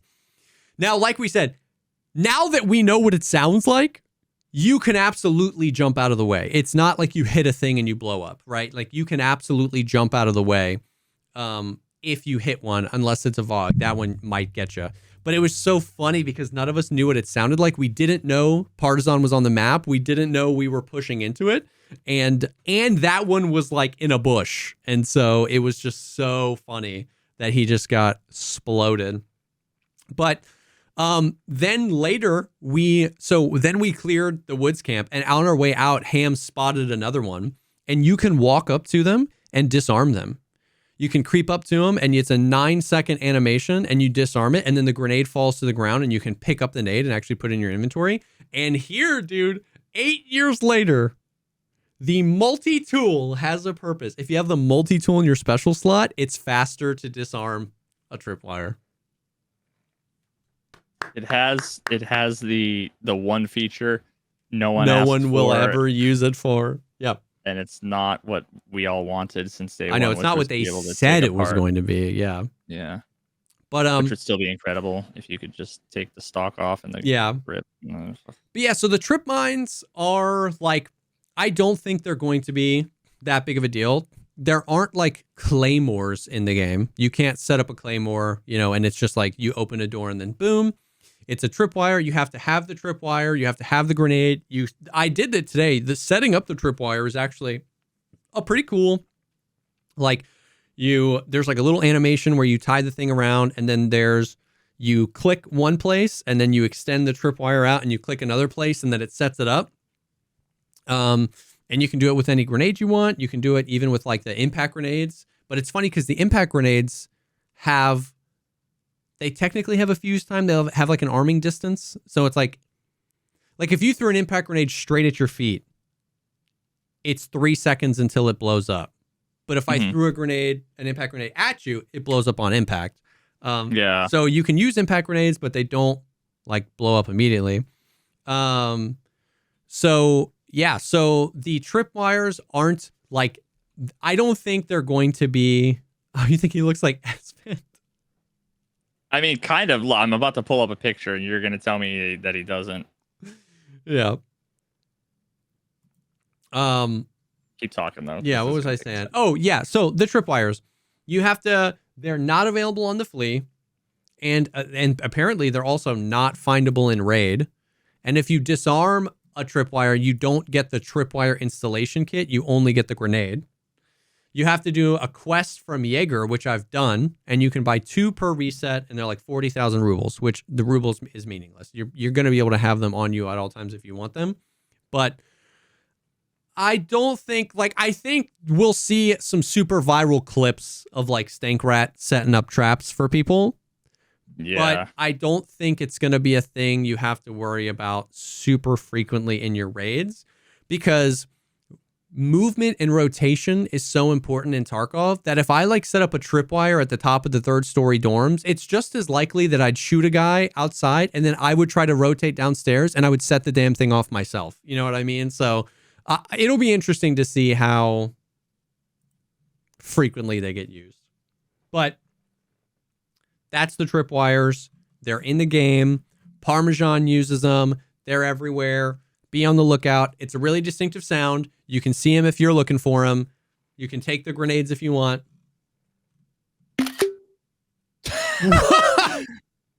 Well, what was that? I was screenshotting this stuff.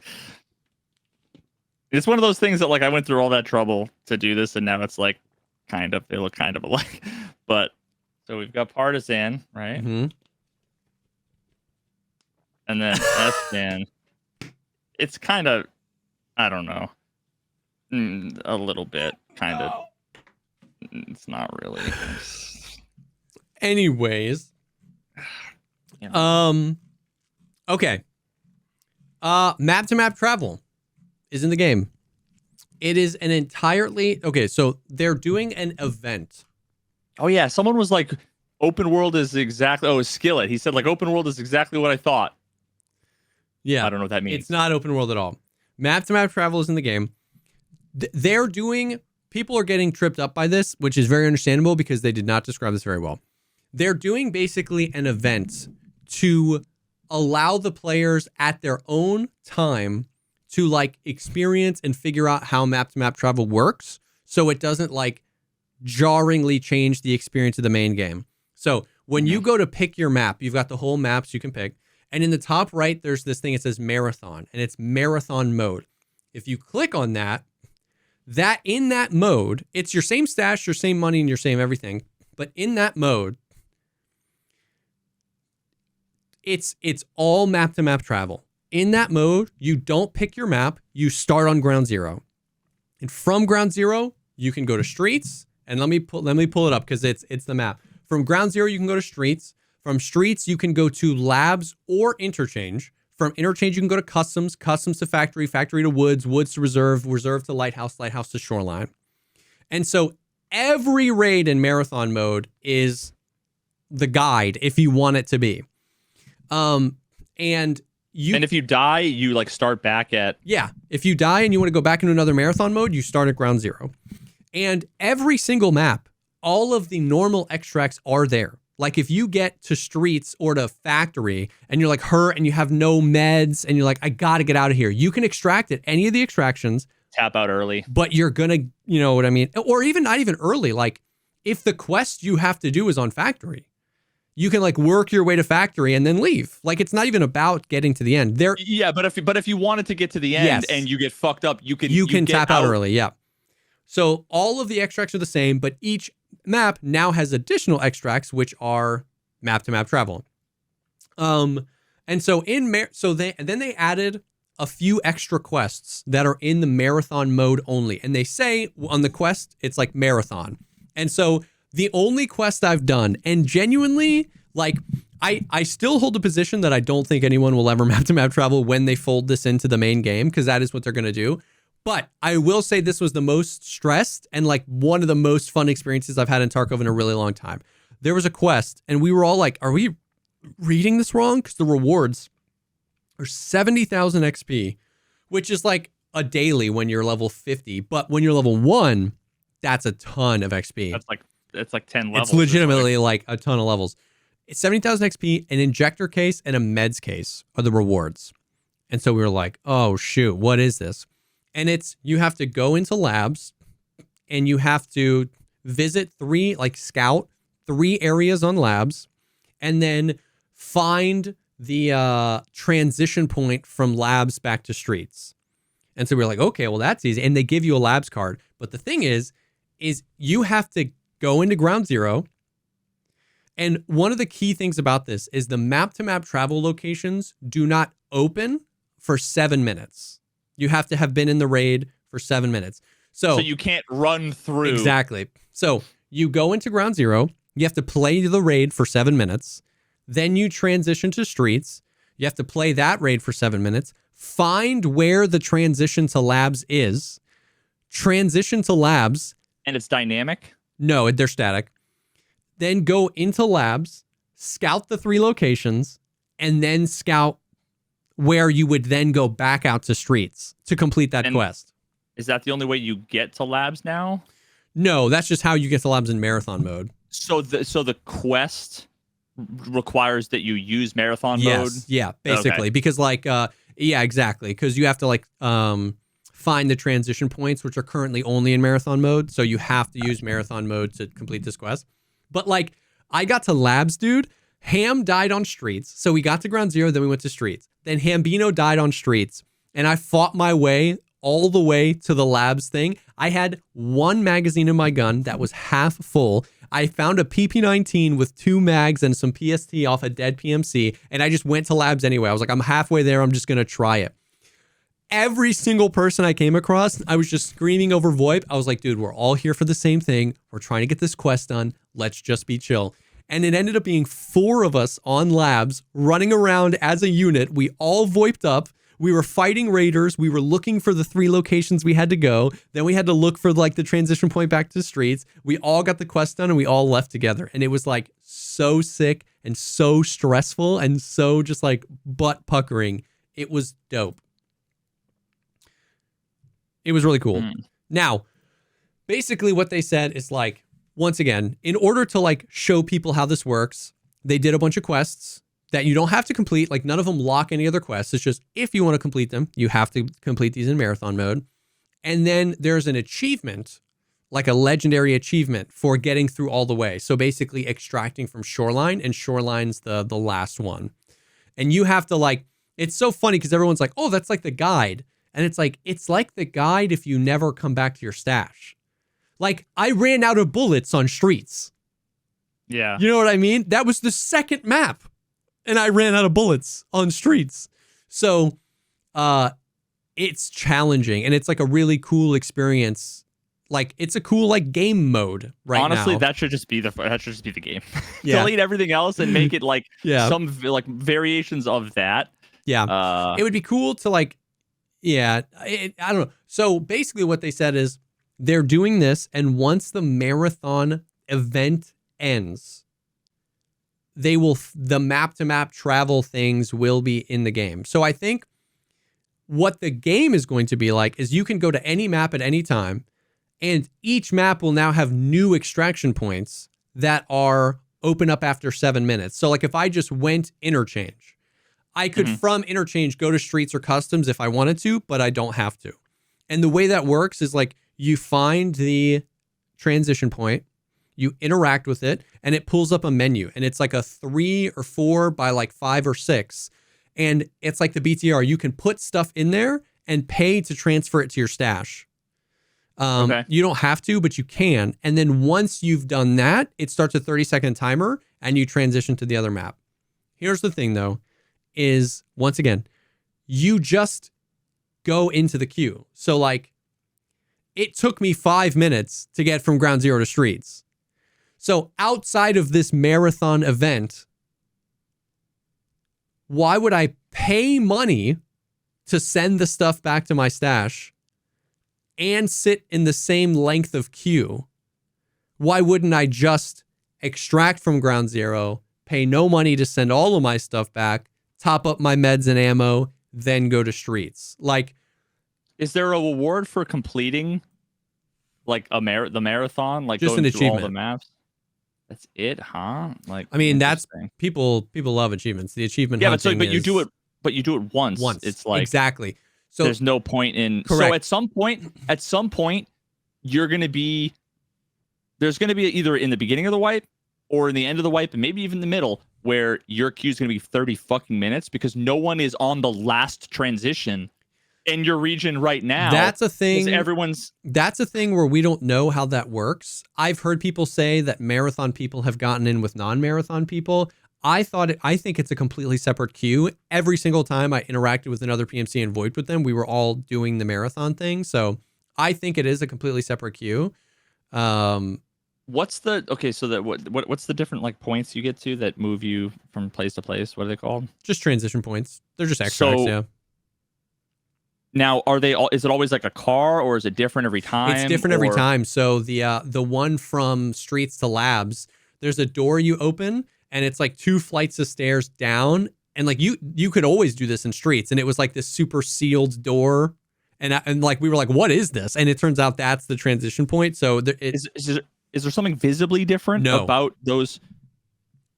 So you just have to find it on the wiki. Okay, so when you say that they're not dynamic, that they are the same, or they're not the same? They're the same. So like the transition from streets to interchange is the same every time. So does that not mean, like, that to me almost sounds like worse than the current extract situation? Because like everyone, if the queue is for this game mode, then theoretically, literally everyone is going to 1 exfil. Yeah. On the whole map. Yeah. But once again, this like you don't even look at map to map travel through the lens of this mode, because this is like they're calling this an event. The marathon thing is an event. It's going to end in 2 weeks maybe or 3 weeks, and then all those extracts will just be on the normal maps, and it'll just be one thing. Yeah, they're just like, this is an event that they're doing to like Are they just testing the educate feature? people on how it works and stuff like that, and provide an achievement and some quests. See, Gotcha. once again, people are saying in chat, and I believe Dirty Dan, I got into a streets from Ground Zero, immediately ran into a player scav, so it seems like it's the normal queue. Every single raid I've run, there were no player scavs. There was every person we VoIPed with was doing the marathon thing. Labs was completely empty except for us 4 people and we were all trying to do the thing.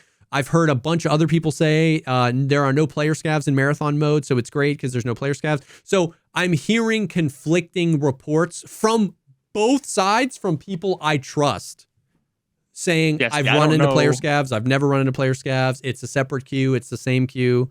I'd love to get clarification from BSG on this. The question is, what are they using to confirm that it was player scav? Did Correct. they talk to them? Who knows? Whatever. Yeah. And then also, that's not mutually exclusive for if everyone's in the same queue, then that PMCs and scavs are different. It could be that 1 out of every 50 player scavs gets put in a separate marathon queue, but all the people in the marathon queue are only in a marathon queue. Yeah. So it's like they're not mutually exclusive. So yeah. So once again, I don't know, but it's not that big of a deal, because once again, once the marathon event is over, the map to map travel points will just come to the main game. You won't ever have to use them if you don't want to, and my guess is there will never be a reason to do so outside of content creation. Like, the videos are going to be sick of people making it all the way through, but No, I mean, there has to be a reward. There's no way they wouldn't. I can't think of a reason, because once again, like, I love that every time you transition, you get to drop stuff to your stash. Paying for it seems crazy, because if you're trying to incentivize me to use the map to map travel, like paying money to send the stuff I earned to my stash, like I'll just extract and then queue the other map.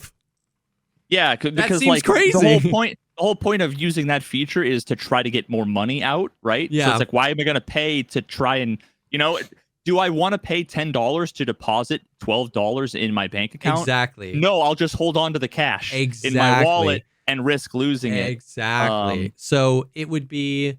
What if you got a 1.5 times XP modifier in between the two things, and then a 2x modifier, and then a 3x modifier, and then a 4x modifier? So that's a great idea. That would be a way to power level in the end game. I don't know. Like, that right there that would be a more compelling reason than ever, because it would be effort and reward, right? Like, it takes a lot of effort to make it through 6 different maps and be killing things along the way.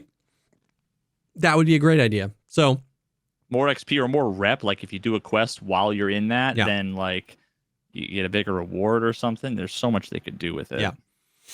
It'd be cool if, like, I would actually be kind of okay with if so you know how like Arena Breakout and Delta Force, one of the things I said I really liked about those games that I think fits an instance-based extraction shooter is the idea of a high roller lobby, where you like have to have a certain amount of gear to even get in. The loot is buffed, and so it kind of like filters. What if the marathon mode stayed a separate game mode? The infill point changed every 24 hours. So it was like Ground Zero, then tomorrow it was Streets, then tomorrow it was Labs. And in that mode, it was like 1.25 times XP, and loot was slightly buffed.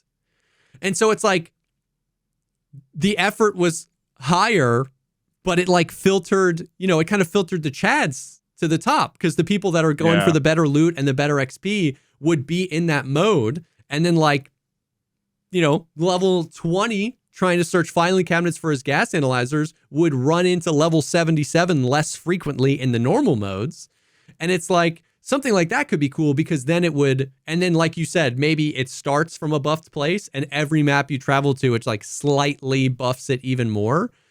That would almost be cool as like a permanent separate game mode. Do you feel like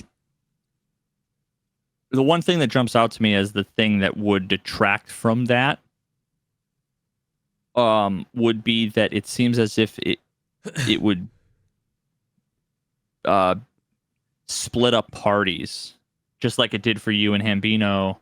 Like, if you're trying to do map to map, that kind of sucks a little bit for squads if you're playing with your homies. But once again, as long as it's not a required thing, like, you know what I mean?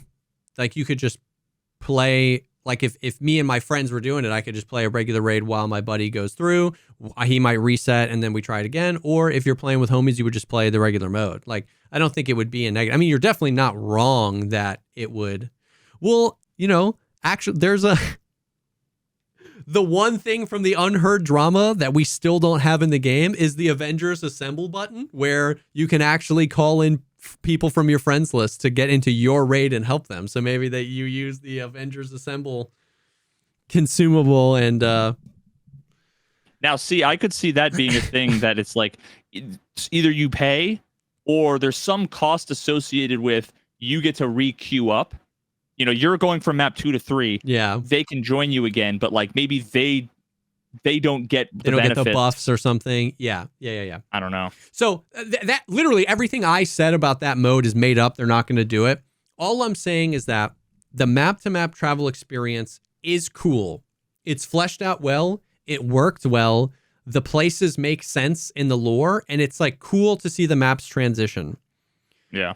Currently, I still don't see a reason you would ever do it, except for the lulz.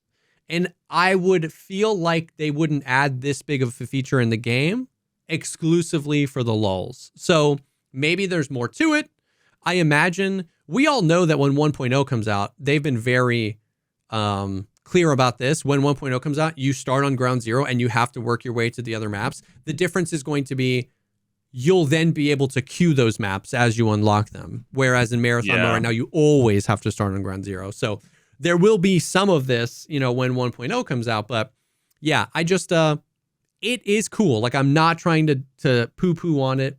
It is cool. It's fleshed out. It works well.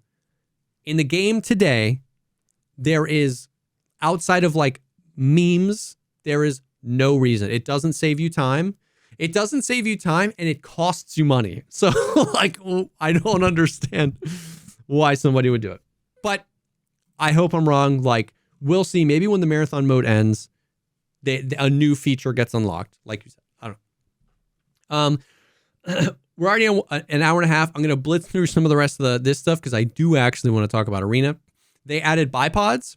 So, do we want to? Let's see. Oh, you're right. We should. You're totally right. Thank you for stopping me there.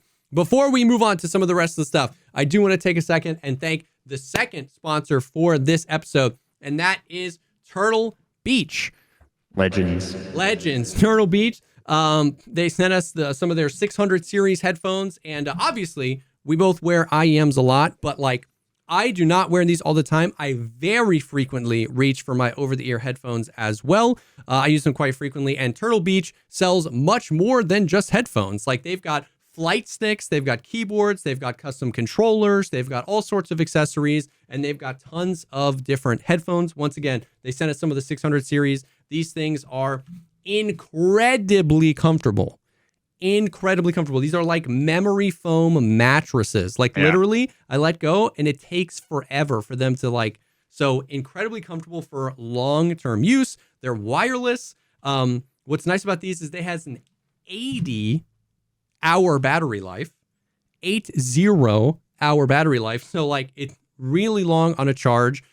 This is probably, in my opinion, one of the best designs for like, there's your microphone.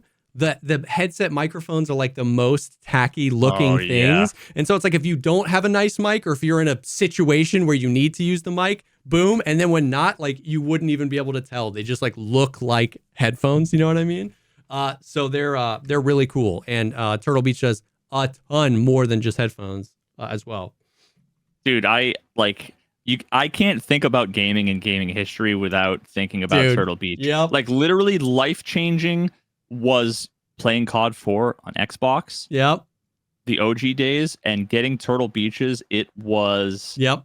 one of the most like earliest, most significant formative memories was 100%. taking advantage of that. And yeah, I mean, just a legendary brand, fantastic quality, good folks over there. So Yeah, seriously, that is genuinely like one of the cool things about working with them is that it's not just like somebody trying to capitalize on how big gaming has gotten now. Like, yeah, exactly. If you've been playing Call of Duty or Halo since back in the day, like, you know this brand, you know Turtle Beach. So once again, the Stealth 600, these are awesome. They do tons of other things as well, which is really cool. So definitely check them out. You can get the ultimate immersive gaming experience with Turtle Beach today for a limited time only. Head to turtlebeach.com and use code POGCAST for 10% off your entire order. That is 10% off your entire order at turtlebeach.com/podcast. Thank you so much to Turtle Beach for sponsoring this episode. Thank you for reminding me to do that. So rip through some of these other things. Bipods, they're not in the game now. They're functional. We've always had bipods. We've had the DVL bipod for how long, right? But now you can actually deploy them. And and it like dramatically reduces recoil, dramatically reduces the how long you can hold your breath and stuff like that. You can put them on some things that aren't bolties. Like you can put them on LMGs, like the RPK and the new M60.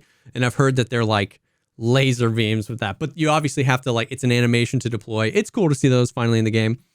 You know the Call of Duty thing? Remember when we played the Call of Duty, the bracing on the walls? That's in the game now. I don't think anyone will ever use it, but it's cool. And it's in the game. Does it feel good? It feels pretty good. They actually did it. It's minimal. It's not like this huge animation that snaps you to a wall. It's very subtle. And so to make up for that subtlety, in the bottom right by your little dude and like how fast you're walking and your stamina, there's like a little image of like a bipod. And when you're mounted to a wall, it pops up. And when you walk away, it goes away. And if you press the button to mount and there's nothing to mount to, it pops up and flashes red. So it lets you know, like, hey, we know what you're trying to do. There's nothing in the area that you can do that with. It lets you know thoughtful UX when you're on it. We were talking about it today. It does feel good to like walk up to a corner and do that. The thing is, though, is that the meta in Tarkov is to take angles much tighter than that. Like you actually kind of have to do this. And normally we're like, you know, literally 1 pixel to like peak the angle. So does it force you to be standing? Because Tarkov is one of the few games that has this dynamic crouch. I don't think so, but I don't know that I've tried it while crouched. Someone in chat, let us know. Have you braced onto a wall crouched or half crouched? Yeah, while crouched or while half crouched. That's an interesting point. Not sure. So that's cool. I don't think it's going to be like a huge thing, but it's cool. They added a new hideout zone called the gear rack where there's 3 mannequins and you can deck them out in your hideout with just like gear you think looks cool if you want, or you can basically set them up as presets where you can click a button and everything on the thing goes to your person. And so like if I'm in a raid with Hambino and he dies, I can like spend that time setting up like three raids worth of gear if I want to. The Skyrim mannequin. Yes. So that's cool. There's a new hideout zone called the Cultist Circle, which you can sacrifice up to 5 items to the Cultist Circle. The value of each sacrificed item is added up. The total determines the value of the gift received, and the cultists cannot deliver an item while you're in your hideout. So you have to like go in a raid. Basically, you open up your stash, you can sacrifice up to 5 things, and 8 hours later, the cultists bring you a gift. So the scav chunk box. Yes, but here's what's if the value of a single sacrifice is above a certain threshold, we don't know what that is. I'm sure it's going to be data mined in 8 seconds. There is a 25% chance to receive items needed for active tasks and unfinished hideout zones. So it's like that's kind of the only get your gas now. You've been super unlucky, so you just like burn 8 shit. Bitcoins. 5 Bitcoins, whatever. The value of the sacrificed items is further increased by bonuses from the Sacred Amulet and the Hideout Management skill. Players with the Unheard Edition will have the Cultist Circle built instantly upon the wipe. Ba-ba-ba-bam-bam. Yeah, they did a whole paragraph on them doing a bunch of AI exclusively in the PvE stuff. They're doing complete new reaction modes where they're based on their mood. So AI might be friendly to you, or they might be hostile but not aggressive yet, or they might be instantly aggressive. Basically, they're tinkering with tons of new AI states only in PvE mode. We'll see how those go and if they come to PvP. We got new weapons. We got the Uzi. We got 3 different versions of the Uzi. One of them is like 600 fire rate. It shoots super slow. But then the Uzi Pistol Pro is 1100 fire rate, and it is a laser beam, dude. It's fun. Is it like the Scorpion kind of? Where Yeah, it's kinda. like it's a bigger round, Well, it's 9 mil. Oh, okay. Well, Yeah, never mind. it's 9 mil. 32 round mags is the biggest you can get. 1100 rounds per minute out of the whatever the Pistol Pro or whatever, and it's like it's fun. It's gonna be like a meme gun for sure. We got the SR3M. So we've got the SR1MP and the SR2. Those both take the same caliber. It's one of those weird calibers, like 9x21. Yeah. The SR3M shoots 9x39. It shoots the Val ammo. So it's like the same thing in the line, but it switches calibers. And so it's basically like a Val or a VSS, but more of an SMG. I loved using the SR3 and Delta Force, so I'm actually really excited to get my hands on one of these in game. We got Desert Eagles. We got a 350. But no, is there 50? Oh, sorry. Go ahead. 357 and 50 cal Desert Eagle, both. Is it BMG or 50? 50 It's a AE. different- 50 AE. Don't know what that means. Right. Yeah. Yeah. So we got the Mark 19, we got the L5, and we got the L6, and we got the L6 AE pistol. I don't know. The WTS version. I don't know. There's like 6 of them. But Desert Eagle in 357 and in 50 AE. They freaking sound dope. The animations are great. And I found a few. They're cool. And then we got 3 variants of the M60, which is 7.62 by 51, so like M80. We've got the RPK and we've got the PKP and the PKM, which are the 100 round belt fed. Kaban uses them, and that's 7.62 by 54R, so that's your Mosin rounds. And then now we've got the M60s, 3 variants, and they shoot 7.62 by 51. People have been saying like they found them in weapon cases with like a mag half full of M80, and you can put a bipod on them and steady them and just like.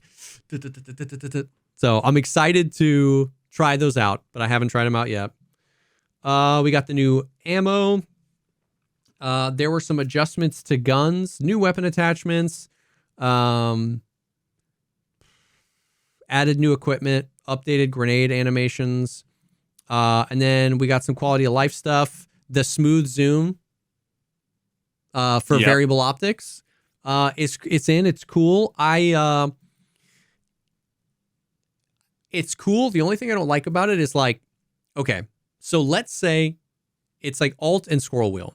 Let's say your scroll wheel, it takes 10 clicks to go from like 0% zoomed to 100% zoomed. If I really quickly scroll my scroll wheel 5 clicks, so presumably to 50% zoomed, it like eases in and out. It starts really slow and then speeds up to that. So the feedback of I clicked 5 and it kind of starts slow. So you think it's going slow. So you click a few more times. But then when it speeds up, it goes kind of past. So it basically feels like a delay. It doesn't feel like every click I just go boop, boop, boop, boop. And I get it because it's doing it smoothly. So you don't want clicks. But because it feels a little delayed, it doesn't like, you can't like scroll forward and backwards really quickly. It slows and then speeds up and then slows down and then speeds up and goes back. So it will be really effective when like this guy doesn't know I'm here and you're like trying to get the perfect angle and zoom in a little bit. But running and gunning, you can still just press the button and it'll snap back and forth, and that's what people will do. Anytime you make mechanics that have to do with like tactile weapon handling or anything like that, the moment you disconnect like the feedback from the input, it feels fucking weird. Like when you hit spacebar and they jump like a second later, or when you have recoil that you're trying to control, but like it's random and you don't feel the gun, so you don't know how to react to that. I hate that when that's how fucking SnowRunner steering is at first. You like hit right on the D-pad and then your fucking truck goes like 2 seconds later. It doesn't feel good. So it's like, it's cool and it's like really smooth and it's dope. And I don't think it's unusable, but it's a little delayed. They added, dude, I'm so happy about this. They added, if you hold G and scroll your mouse wheel, you can select any of the nades you have on your person. Oh my God. I'm so glad they added this. So you can bring 2 frags and 2 flashes and then like not have to bind them all to numbers, right? Like you can be like, ooh, I want to throw a flash here. You're still looking. You're not in your inventory. You hold G, you scroll wheel. And then also, you know, when at the bar at the top, it's showing you what grenade you're going to throw next. Okay. So like, let's say you threw your grenades and you picked up a bunch more. So it's not like the way you had them. Normally you would press G and be like, I don't know what to do. But in that thing, it's like, okay, for whatever logic it shows, it's picked this grenade as your next nade. And if you don't want that, you can hold G and scroll wheel and select a different one. I like that. That's a W. They messed with a bunch of the animations. Like the looting animation now, when you go to loot something, you like slap it. Like it's this like sideways hand motion and you like stir the pot. Like the third person animations are weird now. The grenade animation, they completely changed it. When you throw a grenade, like your hand does it weird. I was very confused as why, but they went through and like redid a bunch of the animations. I saw someone tweet something about how it like looked like a slider, like you're throwing sliders or a curveball or something. Yeah. It was like, it'll be fine. Yeah, the middle finger looks super weird. It's like, it'll be fine. We'll all get used to it. But those are the things where I'm like, I wonder why they did that. I don't know. They added a new mode to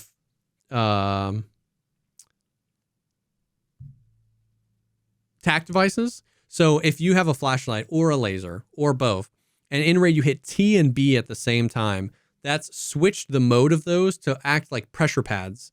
So if you, as long as you're holding T, your flashlight will be up, and when you let go, it goes down. So like I have my flashlight. You can like click. So I have my flashlight on my mouse button. So in that mode, I can like strobe a little bit, or I can just clear a corner and then let go. Like you can have your flashlight on for exactly however long you want. It's kind of cool. I can't wait till someone's like, there'll be a meta where it's like, if you like flash. It's almost like the friendly wiggle. Yeah. Flash 3 times. That means you're friendly or something. Yeah. They made some changes to some quests. Setup and Long Road have less stuff. This could go into a whole discussion and it shouldn't, but they completely removed class 6 body armor from the traders. So no class 6 body armor that's armored vests, plates, or like helmet attachments cannot be purchased from the trader or on the flea. You have to find them in raid. I think that's a W. I did a video on that if you want to watch it. Change the availability of ammo on the flea market. Now all ammo with less than 42 penetration is allowed on the flea market. It says with a few exceptions, which is kind of lame, but I don't know how I feel about this yet. My gut feeling was that I like consistency over inconsistency.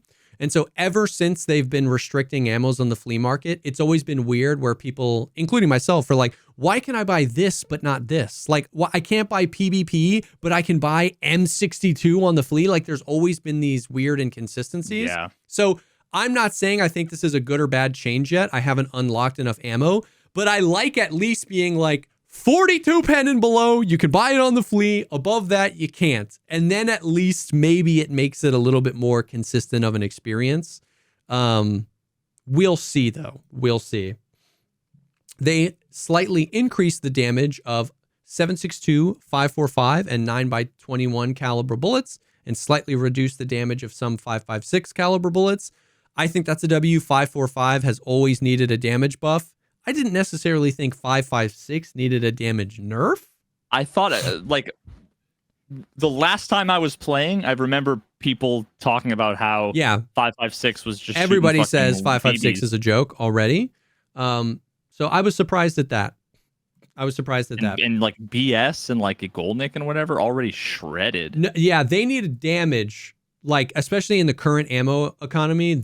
All 545 needs a little bit. I don't think a ton. Between 2 and 7, depending on which round it is. They don't need a ton, but 545 definitely. The damage is almost like an SMG round, and AKs shoot slow as is, so they definitely needed a little bit of a buff.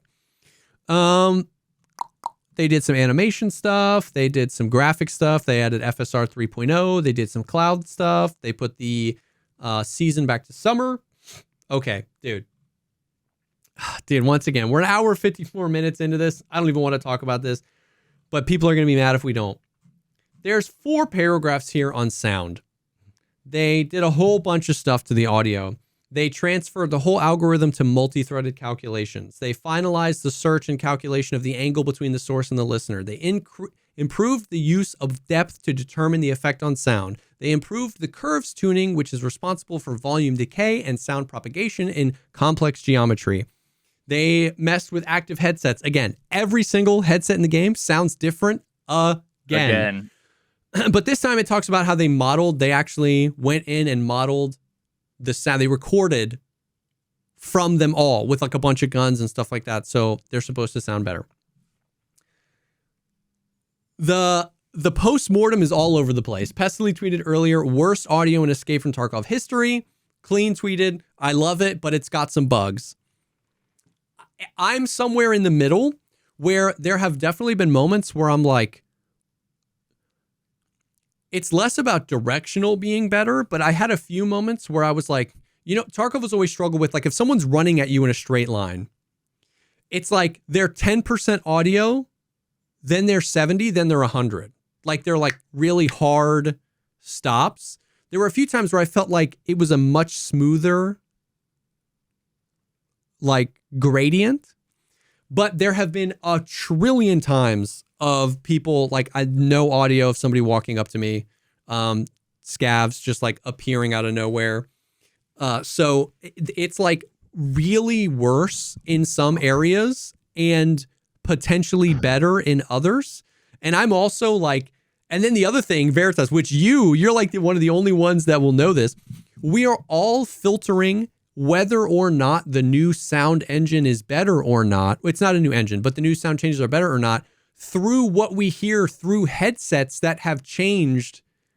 So like we're really used to what M32 sound like. Now we put them on, they sound different. And then from that difference, we're trying to judge if the other sounds are better. Based on your memory of what things used to sound like. It's a mess. It's a mess. Some things sound better, some things sound worse. Overall, the game got quieter. Like all headsets just feel quieter. And they talked a bunch about like different channels. They put stuff in different channels. So like splitting of sound subgroups, increasing the number of customizable parameters for more controls. So like ambient and gunshot, like the ambient noises seem a little bit louder. Because they were doing that wrong. Yes. They were doing it wrong, right? Like there's no reason why footsteps should be like louder, but like gunshots would be quieter, but like rain would be quieter. Like, oh, exactly. I get the combinations off the top of my head where it's like it should be anything that's loud gets brought down, and anything that's quiet gets brought up. It's literally a compression. Yeah. Whereas remember before with headsets, a plane would go overhead and it was like that got jacked up as if it was an ambient sound. Exactly. A plane got turned up in volume with headsets on, whereas the point of a headset is anything over this decibel gets squashed. So I think basically they separated those out into channels so that there's more control. But what I'm saying is it's a mess to figure out if the audio's better or not, because like better in what circumstances? There's definitely places where, like VoIP, for instance, on factory, if you're on the 3rd floor and someone's in the basement, you can VoIP to each other as if you were next to each other. That's not how it used to be on factory. That's how it's always been on shoreline. Shoreline's always been fucked up. Now factory's messed up, but footsteps weren't like that. It's just VoIP. So it's all. But like the directionality and the verticality of VoIP was better than everything else when it first came out. And now it was like you could tell that someone was VoIPing from behind you, but the footsteps. And now the VoIP is messed up, but some of the other sounds sound good. And so it's like really hard to tell. Also, a huge bug that's happening right now that's not like one-to-one linked with sound, but is. First of all, it's like a two-pronged thing. Okay. So I told you about how much I giga-mauled it a few times over the past few months, where like I killed a raider or a scav. That scav was 2 frames into a grenade throw animation. So my client deleted the grenade because my client said he died. The server did not delete the grenade. The grenade landed on me. No explosion, no nothing. At the end of the screen, it says I killed myself, but it was a grenade, silent grenade. That would only happen under the very rare circumstance you killed an AI as he was pulling out a grenade.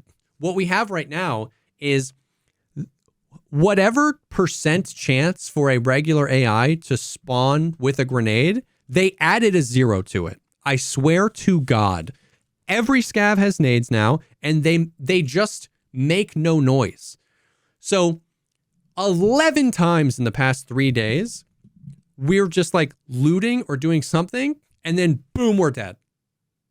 A scav just like saw us, aggroed us. His tree said grenade first, no pin pull, no grenade landing, but you do granada. Yeah, but you do get the explosion. So it's just like boom, and we're dead.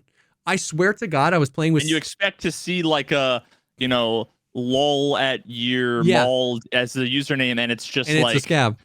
Literally yesterday, I was playing with Seal and Ben. Ben was looting a body, blew up. No sound, no nothing. We got back. He was like, it was an AI. Seal went down to ditch his stuff, cleared the area, didn't see any scavs. Oh no. Was looting Ben's body, boom, blew up to the same scav. Scav had 2 grenades, threw them Is it both. just underground? Like I don't know. Glitched out? So like, it's a 2-pronged thing. It's a 3-pronged thing. They got to turn down how often scavs spawn with nades. They got to make that not the first thing that they do when they aggro you from 60 feet away. And they got to put the goddamn audio of the grenades back. It's crazy. There was also a bug on day 1 where all of the time, like when you were sprinting, when you were walking, you would just hear the prone, like the get up from prone.mp3 would just play all the time. So we were all like lunatics because it was just nonstop sounding like somebody got up from a prone. Which is just effectively like you have a duffel bag full of like sweatshirts, and you throw it on a wood floor. Yeah, like that's what that MP3 is, and it was playing all the time. So sound is a big fat I have no idea, bro. It's a cluster, and I don't care enough to even like do an ounce of testing. Bro, like oh my God. Obviously I can't know without doing testing, and we'll never know because I hope I'm wrong. I don't trust anyone to do the proper testing, right? Yeah. I hope I'm wrong. I like, this is an opportunity for folks, whether it's like Gigabeef or someone else who's like good at this kind of testing stuff to actually like do it and do it right. If you want to hit me up, if you want some consultation, I've already got 50 ideas. Mm-hmm. I'm just not fucking touching it with an 8,000 foot pole while wearing a hazmat suit. But it sounds like, I mean, here's the deal. Is there what do you call it? Is there like a binaural switch still? Yeah. So it sounds like they tweaked a bunch of things that weren't exactly broken. Because what has always been broken since day one, this is the constant, this is the Desmond Hume of the Tarkov timeline, is the occlusion zones. Yeah. And and it sounds as if like that hasn't been fixed. No. All they do, they just keep like, we know our pizza sauce is diarrhea. And so what we're going to do, it's 2019. What we're going to do is we tweaked it so that now we have stuffed crust with pepperoni on top of the diarrhea. And then people complain about the diarrhea sauce. So then 2 years later, they've been working on a new audio for 2 years later. And now it's, now we've got the artisan flatbread diarrhea pizza. And the whole time you're like, no, it's not the crust. That's the problem. The crust could be better. It can always be better. You can always improve the crust, right? But like, it's always going to be bad and will forever be bad. like until you put tomato sauce on my pizza and not diarrhea, not butthole sauce, please, like, on my fucking pizza. I'm not even necessarily mad that they changed the active headsets because I actually think a lot of them sound better, but it's the principle of what you are changing is the one thing we get used to every time you change it. You know, we get used to the headsets, we know which ones we like, and they don't fix the occlusion zones, but they change the headsets. And then we get used to the headsets and we're like, fix the goddamn occlusion zones, and then they didn't fix it and they changed the headsets again. And it's like, okay, they might sound better, but they all sound different now, and fix the occlusion zones! I'm convinced this is like a Putin-Russian psyop to get us to implode as a country, because we will forever be divided on which is the better headset, even though it's completely and utterly subjective. And all this is like get everyone gets super opinionated, and you know, we want fucking Tarkov Civil War. Everyone gets their favorites, they all have their teams, and then it kind of like dies down. Yeah. Like, no, we gotta fan the flames. Yeah, we gotta fan the flame. Let's tweak them all again. So I don't know what is going on. Okay, they did some anti-cheat things. They fixed a bunch of bugs. Bada bing boom bow. That's the wipe. I'm having fun. It's the summer wipe, so there's not a whole lot of like game-changing giant content. It's a wipe, which is always fun. Some new guns, some new features, some great quality of life things. I'm having fun. Like, the wipe has been fun so far. I'm having a good time. I had my expectations set accordingly. Normally the winter wipes are the ones that are like the crazy ones with a ton of new content. I'm interested to see how map to map travel like folds into the game later. Some cool stuff. I'm considering looking at Arena. Bruh. They kind of cooked. They kind of cooked with Arena, bro. They kind of cooked with Arena. Okay. You sure you don't mean they cucked? No, dude. Okay. Did you see Trey's tweet? Negatory. Like, okay, after the stream last night, I spent an hour on the couch just like chilling, decompressing, watching Trey play Arena. And he was just having so much fun. Like, he was like, this is so great. Like, this is so much fun. And it's just fun to like watch somebody have fun. And then he tweeted, which is exactly what I said. Like, I played one arena match because Tarkov was down. And after it, I said the same thing. And Trey was like, if they had launched Arena in the state it is today, it would be like a big deal.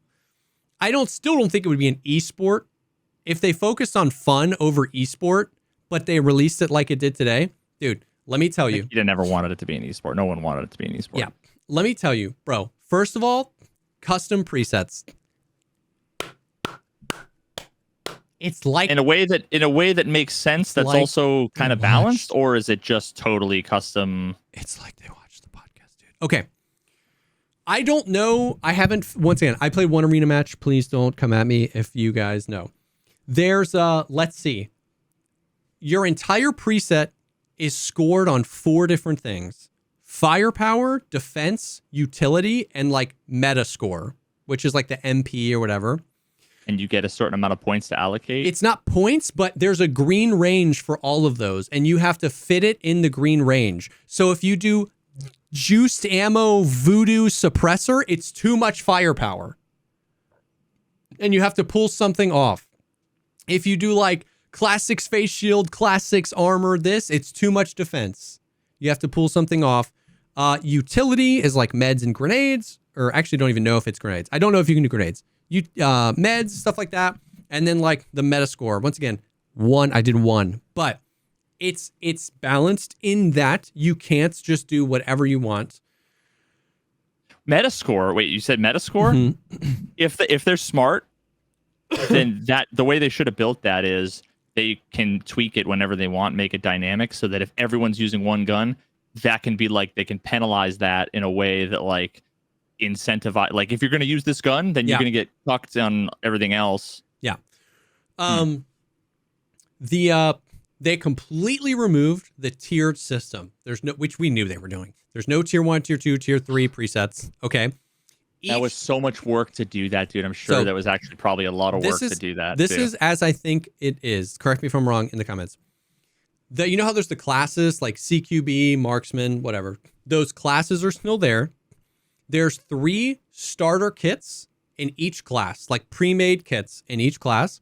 And in each class, you get 1 custom kit and you can buy 2 more. So with like money, and then I think the second one is with GP coins.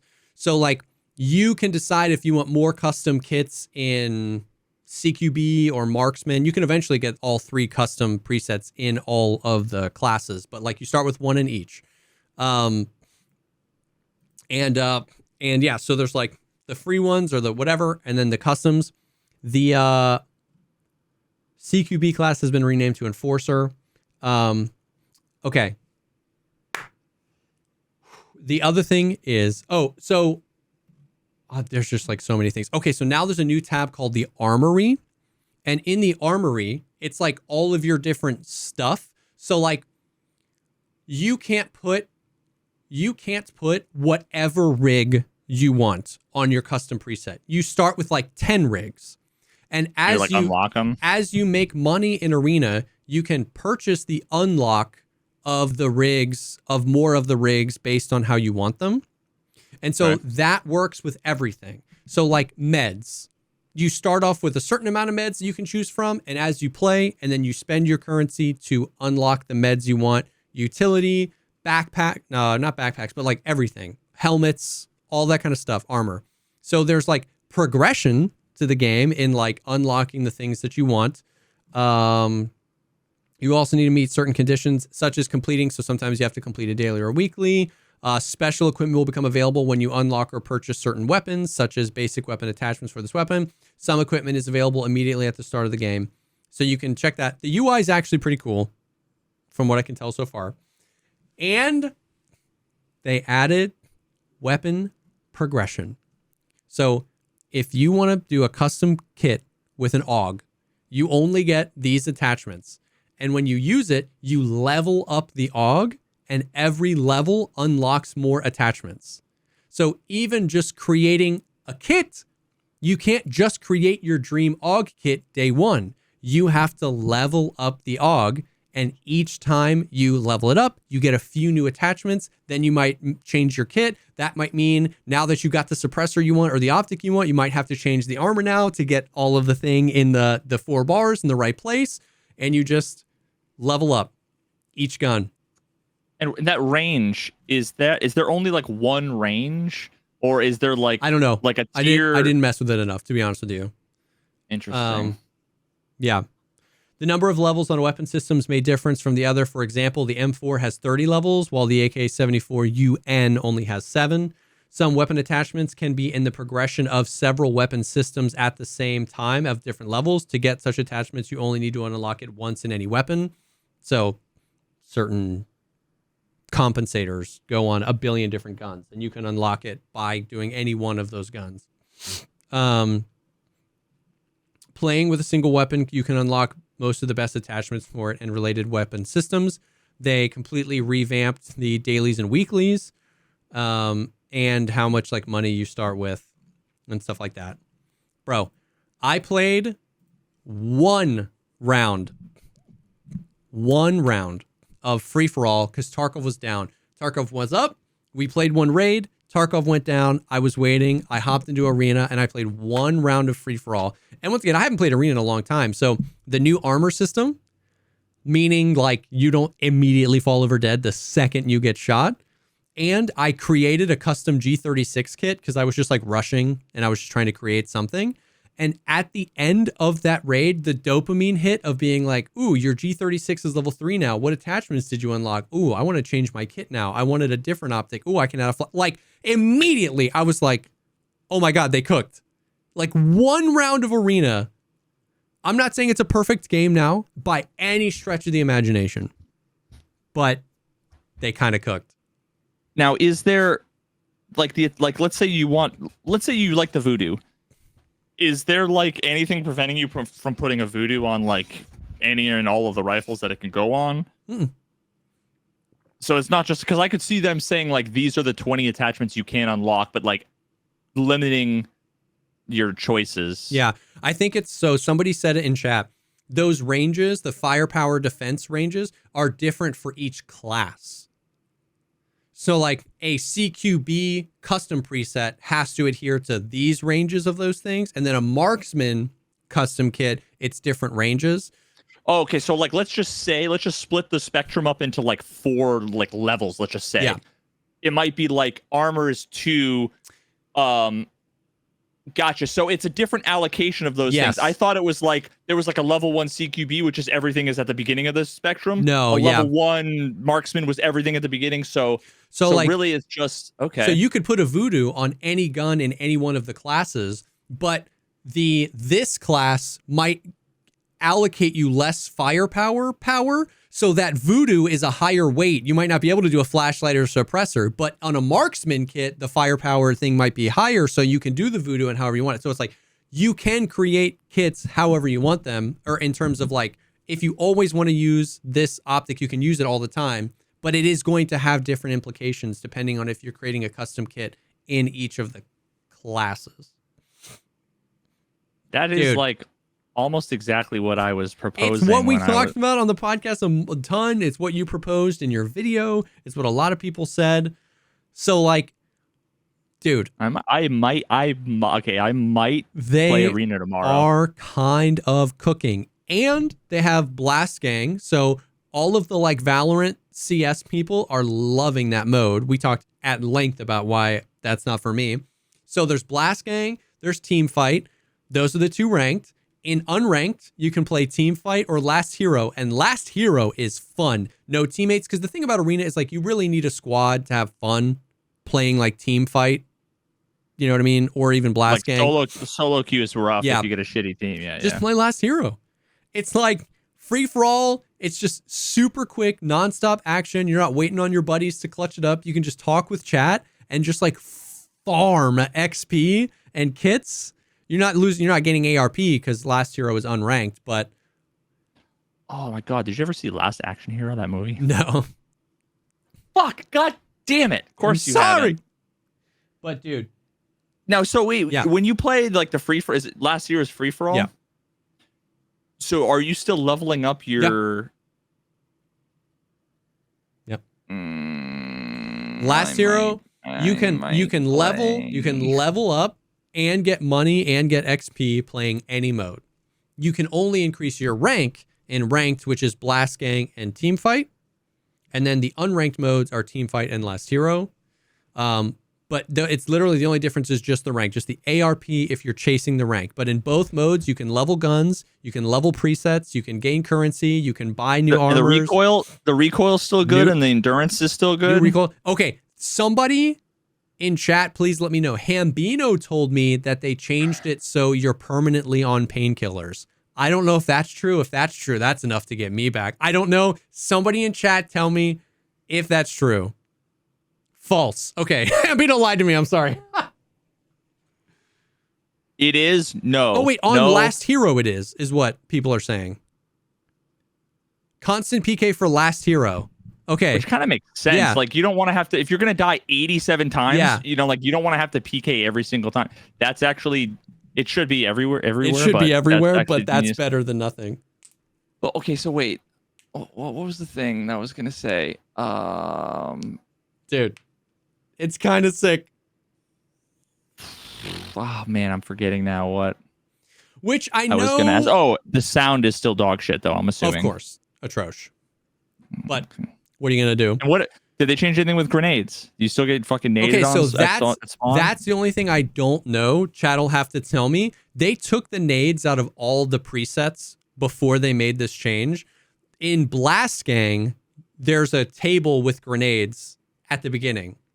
I don't know, like in like for the custom presets, I don't know if you can build presets with grenades or not. Chat, let me know. There's no nades in custom presets, at least for team fight. Only nades on. All right. I mean, so much for my days as an ice road trucker. Yeah. I know. So, and I know there's going to be some people, like if we're playing and having fun or even just talking about it, some people in the comments being like, you guys shit on Arena and now you're coming back. I have always, since day one, shit on Arena because it was bad. Yeah. If it's not bad, there's no reason to shit on it. Advocated for this game. I wanted this game to succeed so bad. They shipped it way too early, and they shipped it in the wrong direction. We provided tons of feedback, and not just me. The entire community provided tons of feedback, and they are listening. They completely gutted every single thing about this game and rebuilt it the way the community wanted it. And if they're doing that, I want to sing their goddamn praises, dude, because I have advocated for this game. I have wanted it to be fun. They are cooking. The fact that it only took one last hero round for me to go, oh shit, should I be playing Arena? Like, that's awesome. It's still Tarkov, it's still like you're going to shoot some dude in the head and they're not going to die, or you're not going to hear somebody rolling up, but like just farting around in unranked and you're just like farming cash and like XP for your Tarkov character. Like, it's sick, dude. Yeah, and I think the reason why I stopped playing Arena when I did was just because I'm fucking bored and I feel like there's no progression and like these class things kind of suck. So it's just like, meh. Mm-hmm. It wasn't like I fucking hate this game, I need to get away from it, like Tarkov was. Yeah. Okay, yeah, I think I'm probably gonna try Arena. So you should. Grumble. But that's it. That's the stuff. I have got to go to bed. I got drops tomorrow, and I've done 3 12-hour days already, so I'm exhausted. But good luck tomorrow. The Tarkov Wipe is cool. Arena seems Everyone to be go cooking watch it. Jesse. Yeah, drops tomorrow, 9 a.m. to 9 p.m. Eastern Standard Time. Gonna be drops. So yeah. Thank you guys for hanging. Thank you for being here. Thank you for supporting the content. Thank you to MeUndies and Turtle Beach for sponsoring the episode. If you want more content like this, you can go to patreon.com/thepogcastpod, where you can get early ad-free access to these episodes and even additional episodes every week. Thank you guys so much for hanging. We will definitely see y'all on the next one. Bye-bye.